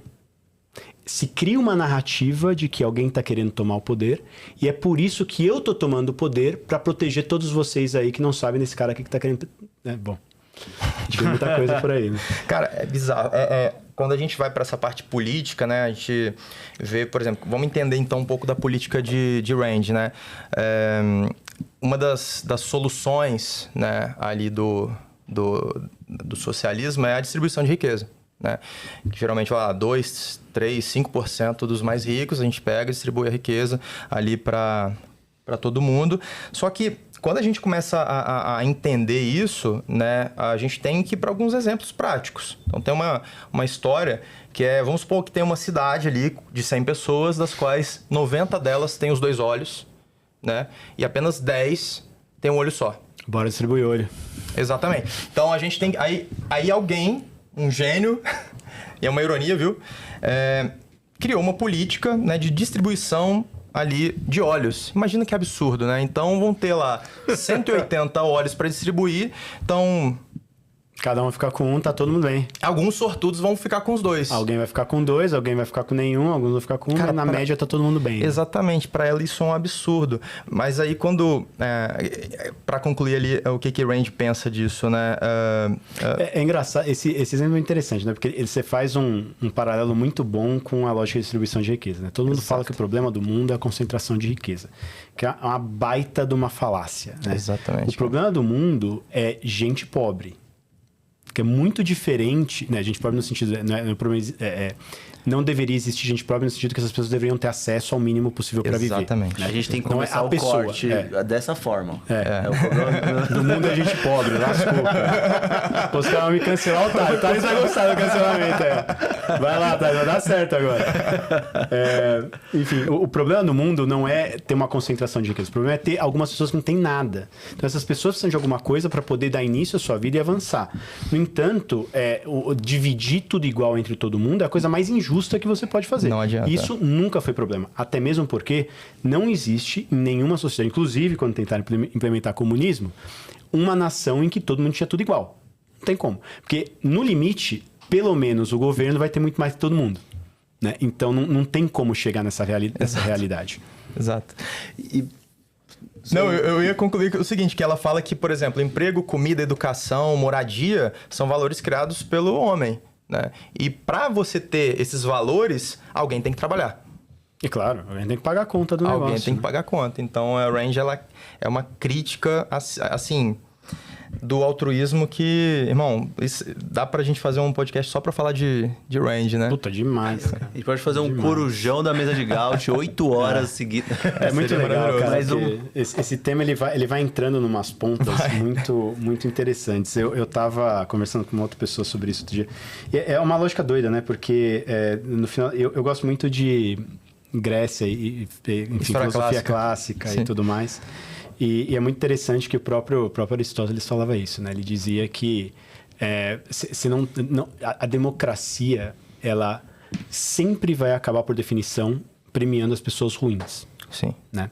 Sim. E principalmente quem é demagogo. Uhum. Porque a verdade, ela é muito difícil, né? A realidade, né? Ela é muito brutal. Ninguém quer escutar ela. E falar ela gera impopularidade. Então, por definição, num sistema democrático, você sempre vai premiar quem é ruim, quem é demagogo. Então, é um sistema que é muito difícil dar certo, cara. Você conseguir chegar num nível em que você pode realmente face the brutal facts, né? Tentar resolver os problemas, né? Porque, no final das contas, vai ser pura demagogia. E a própria Rand fala sobre isso na lógica do altruísmo. Exato, né? cara. Então, aí é onde eles se encontram um pouquinho, né? Eu tenho uns debates filosóficos que eu tenho dentro da minha cabeça entre a lógica aristotélica e o objetivismo de Rand, que às vezes eles se conflitam um pouco. Mas tem algumas coisas que eles se encaixam perfeitamente. Cara, assim, a Rand fala que o ser humano, primeiro, ele tem que lutar para conquistar a própria felicidade. Senão, porque o ser humano, ele não é um meio. Ele é um fim. Né? Porque senão ele vira um objeto. Se a gente for pegar aquele filme O Homem Bicentenário, né? Faz muito tempo que eu assisti esse filme, mas eu lembro que cada vez que ele fazia algo para alguém, ele ficava feliz, né? E aí não faz sentido. Por exemplo, isso é um objeto. O microfone só faz sentido por conta do podcast, né? O iPad, a mesma coisa, né? Então ela fala sobre isso, né? Que o ser humano, ele tem que buscar a própria felicidade. E aí eu lembrei de um exemplo, né? Que é o seguinte: imagina que tem uma pessoa conhecida se afogando. Isso é muito forte, né? Ajuda ou não ajuda? Cara, se for, por exemplo, alguém da minha família, alguém conhecido muito próximo, eu vou ajudar, mas não porque eu quero salvar aquela pessoa. É porque eu não vou conseguir conviver com a ideia, eu mesmo, de ou não ter essa pessoa do meu lado, se for um filho, esposa. Esposa, exato. Ou com os meus próprios valores por não ter feito nada. Exatamente. Salvar a esposa, do afogamento é porque é a tua felicidade. Que tá em Mas jogo. você sabe onde isso se torna realidade muito nua e crua? Dentro do avião. O avião tá caindo, cai a máscara. Onde você põe a máscara primeiro? É em você ou na criança? Exatamente. É em você. Em você. Se você não se salvar, não vai ter ninguém pra salvar a criança, meu irmão. Total. Então, essa lógica de Rand, ela pode ser extrapolada nesse nível e fica muito mais claro, muito mais fácil de entender. Egoísmo, você tá olhando pra você primeiro. Não, meu irmão, se você não me salvar, como é que eu vou salvar quem tá do meu lado? Não é um sacrifício, né? É uma atitude de integridade. Claro. Pra ela. Exatamente. Ela fala isso, que isso aí. o egoísmo ele é um posicionamento de integridade. Ela é contra o sacrifício. Né? Cara, Que isso vai contra a lógica aristotélica nesse sentido. Exatamente. Isso é uma dificuldade muito grande que eu tenho de conciliar essas duas coisas. Ultimamente eu tenho me aprofundado também no Jordan Peterson e ele fala muito disso, né? Que o objetivo final da vida é o autossacrifício. É o autossacrifício, cara. E eu gosto muito dessa ideia, de certa maneira, porque né, a gente escolheu uma carreira meio doida, né? E é muito difícil você não olhar para isso com uma lógica de autossacrifício. Não dá. Né? E o autossacrifício, ele gera virtude, ele gera valor, né? E tudo mais. E eu acredito, né, dentre os valores cardinais, da coragem, que é talvez um dos principais nessa lógica toda. É muito difícil você gerar coragem sem autossacrifício. Então, tem algumas coisas eu gosto muito de Rand, eu sou um mega fã, mas conforme cada vez que eu me aprofundo mais em filosofia, mais difícil é conectar essas coisas. E assim, tá tudo bem. Tá ótimo, não tem nenhum problema com nisso. tudo, cara. O objetivismo, ele é bem penoso ali para poder concordar com tudo. Eu costumo dizer que porque a virtude, né, que ela fala também, é você gerar valor para uma pessoa, mas também você ter essa retribuição ali, né? Porque aí sim forma o valor. Não. O cara que não faz isso, ou ele é parasita, ou ele é um otário virtuoso. Exato. O Napoli trouxe muito isso aqui. Ele falou, se a pessoa ganha, eu ganho, eu sou virtuoso. É isso aí. Se a pessoa ganha e eu perco, eu sou vulnerável. Então, E aí, faz sentido. segue, É o otário. E vai, né? Então, acho que isso é muito bacana. Mas tudo que a gente veio falando aqui, Igor, eu repliquei muito para a sua vida, assim, né? Então, por exemplo, G4 Tools. Quem que você está ajudando ali? De que forma? Um empresário. Então, como que isso replica na sociedade? Não é que eu sou bonzinho não, cara. Exatamente. Eu tô ganhando muito dinheiro com isso também. Exato. Mas o meu interesse próprio nisso faz com que eu gere outras coisas positivas pro resto da sociedade. Exato, a intencionalidade. Exatamente. E eu vi também na sua trajetória a questão de advisor, que você tem muito forte, né? Então, acho que isso, cara, replica como um todo de uma forma muito escalável. Então, acho que o tempo todo que a gente veio falando aqui, eu fui encaixando isso em relação a essa questão. Só queria que você falasse um pouco sobre essa parte de advisor, assim, antes da gente ir pro bate-bola, né, Rafa? Boa. Acho que seria interessante você falar, você tem esse papel hoje, assim? Tenho sim. Já fiz bastante do ponto de vista de business mesmo. Então, todo esse processo que eu estava fazendo com a Amazon era, enfim, um projeto que eu tinha com eles. Por um lado de, tá ganhando dinheiro com aquilo, é um negócio interessante, eu gosto de fazer, eu acho que é importante. Eu gosto bastante de dividir meu conhecimento. Eu sou uma pessoa muito curiosa e eu tendo a ser uma pessoa muito profunda e eu gosto de debater ideias. Então, não tem nenhum lugar melhor para você fazer isso que também dando advisor. É muito bom para mim também, Total. cara. Eu aprendo demais nesse negócio. Então, fiz muito assim. E eu fiz muito também do ponto de vista de investimento anjo. Então, algumas empresas... Acelerar algumas empresas e tal. Lá na Europa. Eu não fiz nenhuma... Teve uma que eu fiz aqui no Brasil, mas foi um caso isolado. Porque eu fiquei muito tempo fora, não conheci... Você fica muito longe do mercado, é difícil de você, né? Então, fiz bastante investimento anjo na Europa. Em alguns deles eu me tornei advisor das empresas também. Entrei para board e tudo mais. E hoje em dia eu também faço isso de uma maneira mais... depois que eu comecei a fazer isso com a Amazon, começaram a me chamar para dar advisory diretamente para algumas empresas. De uma maneira um pouco mais profissionalizada, digamos assim. E aí comecei a fazer um pouco disso também, faço isso até hoje, gosto. E de novo, para mim, o grande ponto que me conecta nisso aí tudo é debater ideias e poder sair de lá também. Às vezes você chega lá para contar um negócio e sugerir uma coisa, você aprende 3 coisas diferentes. Né? Então, o ganho mútuo é muito interessante nesse tipo de troca. Cara, absurdo. Olha, assim, é que eu sou suspeito pra falar, mas daria pra gente fazer ali umas 3, 4, 5 horas falando dessa parte de advisor, negócios, filosofia, Pô, tem Não, se entrar cara, em filosofia, lascou. Aí fudeu, né? Aí lascou, vai, cara. Aí, Lascou. A gente puta, nem abrir falou... a garrafa de vinho, aí Puta vai merda, embora. irmão. Cara, Vira a gente... noite. Não, pô, a gente falou só de range, aí se a gente for pra Aristóteles, Marco Aurélio, aí vai pra Puta Peikoff. merda, Você chegou a cara. acompanhar Peikoff também? Não. Quem é Peikoff? Leonard Peikoff é o substituto de Ayn Rand. Depois que ela morreu, ela mesma disse. olha só, E só tem, infelizmente só tem literatura em inglês, então não tem acesso para todas as pessoas, mas dane-se, bota no ou aprende inglês ou bota Claro, pô, sem dúvida, cara. Mas Peikoff, recomendo para você, vou ir você atrás. ler, porque ele é o substituto ali do objetivismo, né? Ele que deu continuidade. Continuidade. Eu acho que eu tinha ouvido, talvez não tenha ligado o nome à pessoa, mas eu tinha ouvido falar sobre um autor que tomou o objetivismo lugar ali, como... Né, depois da morte da Rand, como uma pessoa que mais contribuiu para isso e tal. Ele que expandiu ali, deu não me lembrava do continuidade e nome. tal. Leonard Peikoff. Legal, Vale a pena ler. vou me aprofundar nisso. É isso. Ô Igor, a gente tem um bate-bola. Tá bom. Tá? Infelizmente já estamos caminhando pro final. Exato. Caramba, pô, passou rápido, hein? Passou rápido, cara. Mas vamos lá. A gente tem 4 perguntinhas para fazer para você. Coisinha rápida aí. Vou começar com o Eric. Bora aí. lá. Igor, na sua trajetória eu vi alguns momentos que você falou que virou a chave, mas eu queria saber qual que foi o maior tapa na cara que fez você realmente virar a chave de uma forma pra outra, assim. Tapa na cara no sentido de uma derrota, um problema que aconteceu. Um insight, de repente, né? Um insight, um ambiente que você estava. Um caminho que você tava, de repente, aí você... Alguém te deu um insight ou você viu algo que você mudou tua trajetória. Ah, cara, eu acho que foi conhecer o Vale do Silício. Eu imaginei que você ia Cara, falar isso cara. daí deu uma guinada brutal na minha vida. Foi um tapa, né? Não teve absolutamente nada que teve o poder transformador tão grande quanto me inserir naquele espaço, conhecer aquela galera Cara, e que me inspirou a construir a minha carreira dentro do mundo de tech. E eu não tenho nem ideia onde eu estaria hoje. Talvez melhor, talvez pior. Mas, sem dúvida, não teria sido tão divertido. Caramba. Cara, a possibilidade de você criar mercados, moldar mercados e fazer isso com gente inteligente é do caralho, cara. Fantástico. Vamos pra próxima, então. Bora. Dos momentos profissionais que você tem, qual que você voltaria no tempo? Hoje, assim, vou escolher aqui um momento que eu sinto falta, que eu voltaria no tempo Viver agora. de novo ali, né? Puta. Interessante, cara. Eu acho que o Groupon. O Groupon foi... como também foi um momento que eu dei essa guinada na carreira, né? Então foi logo depois de ter conhecido o Vale do Silício, querer me inserir nessa parte de tecnologia. Foi um negócio que, primeiro, aprendi demais.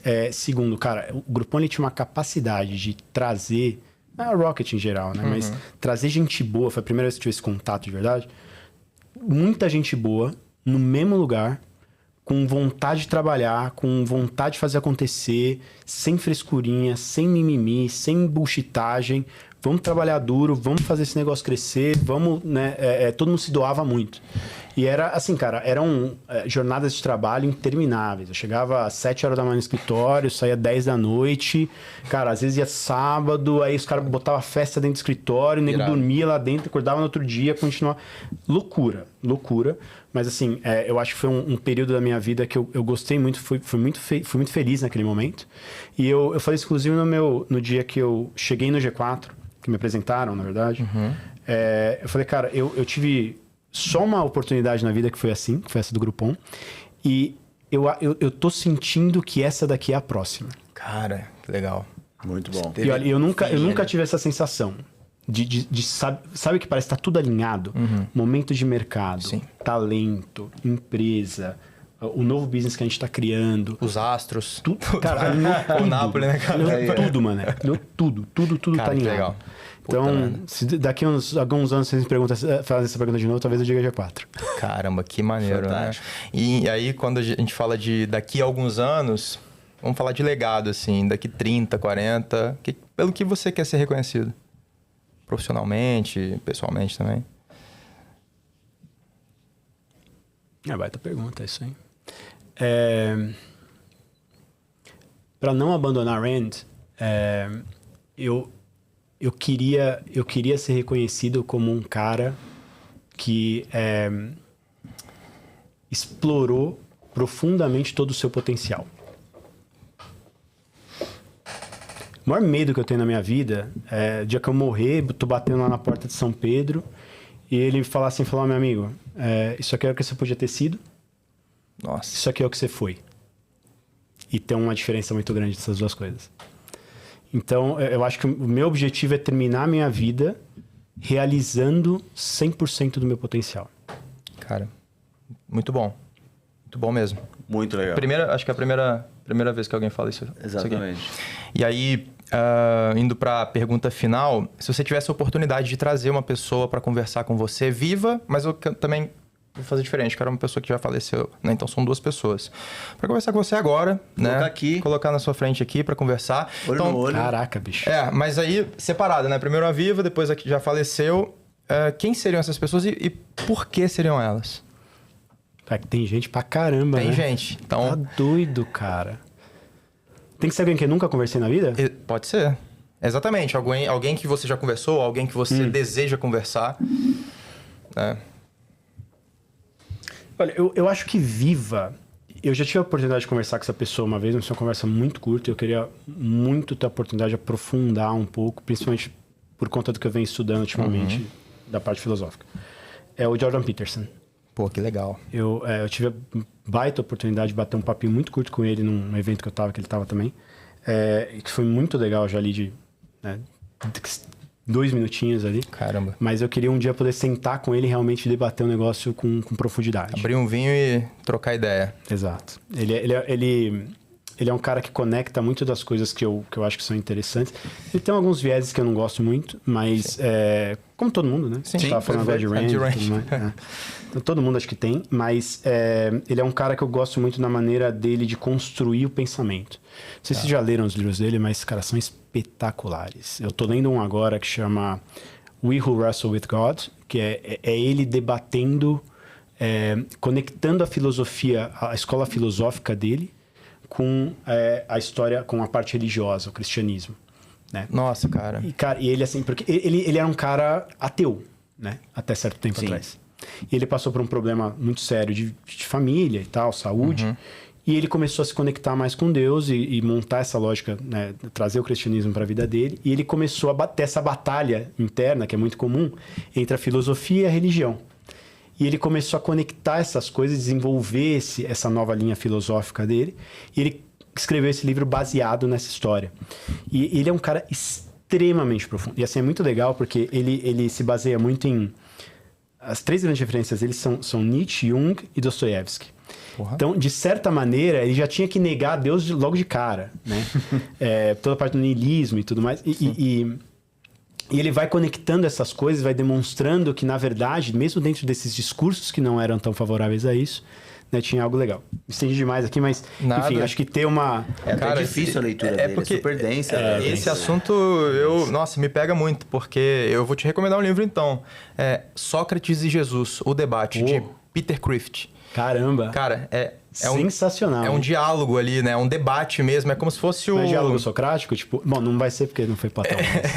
Mas é como se fosse aquele do Napoleon Hill, mais esperto que o diabo, que tem o repórter sim, entrevistando. sim. Então é mais ou menos nessa pegada. Napoleon Hill é um baita escritor. E aí, Bom demais. trazer pensadores ali que se converteram, tem vários ali, né? Lee Strobel também em defesa de Cristo, em defesa da fé. Ele era ateu e depois ele saiu pelo mundo entrevistando pessoas para provar que Jesus não existiu e que a fé não existe. E aí, do final da história, ele acaba se convertendo. Tem diversos livros legais ali, cara. Depois Caramba, eu vou... Interessante, me passa a lista. Vou te passar a lista. E alguém que já faleceu? Quem que você... Puta, é foda, hein? É foda. Aí é uma lista... Tá uma fila grande aí, meu irmão. E eu tenho muita referência esportiva também. Caramba, Mas pra ficar no tema da filosofia, cara, Aristóteles, malandro. Isso daí ia ser uma conversa. Pode entrar. Porra! Pelo amor de Deus, velho. Tem infarto.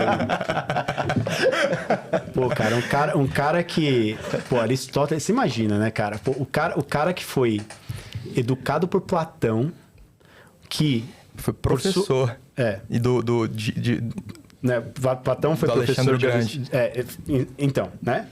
Um cara que foi educado por Platão, que por sua vez foi o maior seguidor de Sócrates. Cara, absurdo. Que talvez é o cara que shapeou quase tudo que a gente sabe hoje, 2.500 anos atrás. Exatamente. Né, que é a parte mais Exatamente. A gente fala de Rand, que é legal, mas Rand é agora, É né? agora, Nasceu, irmão, é. tipo, morreu Porra, ontem, Aristóteles, basicamente, né? Na lógica...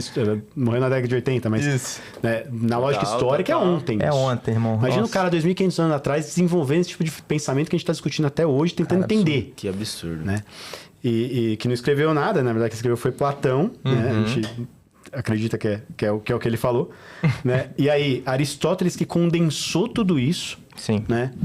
E foi ali colega de Euclides, de uma galera que, tipo, violenta. Sim.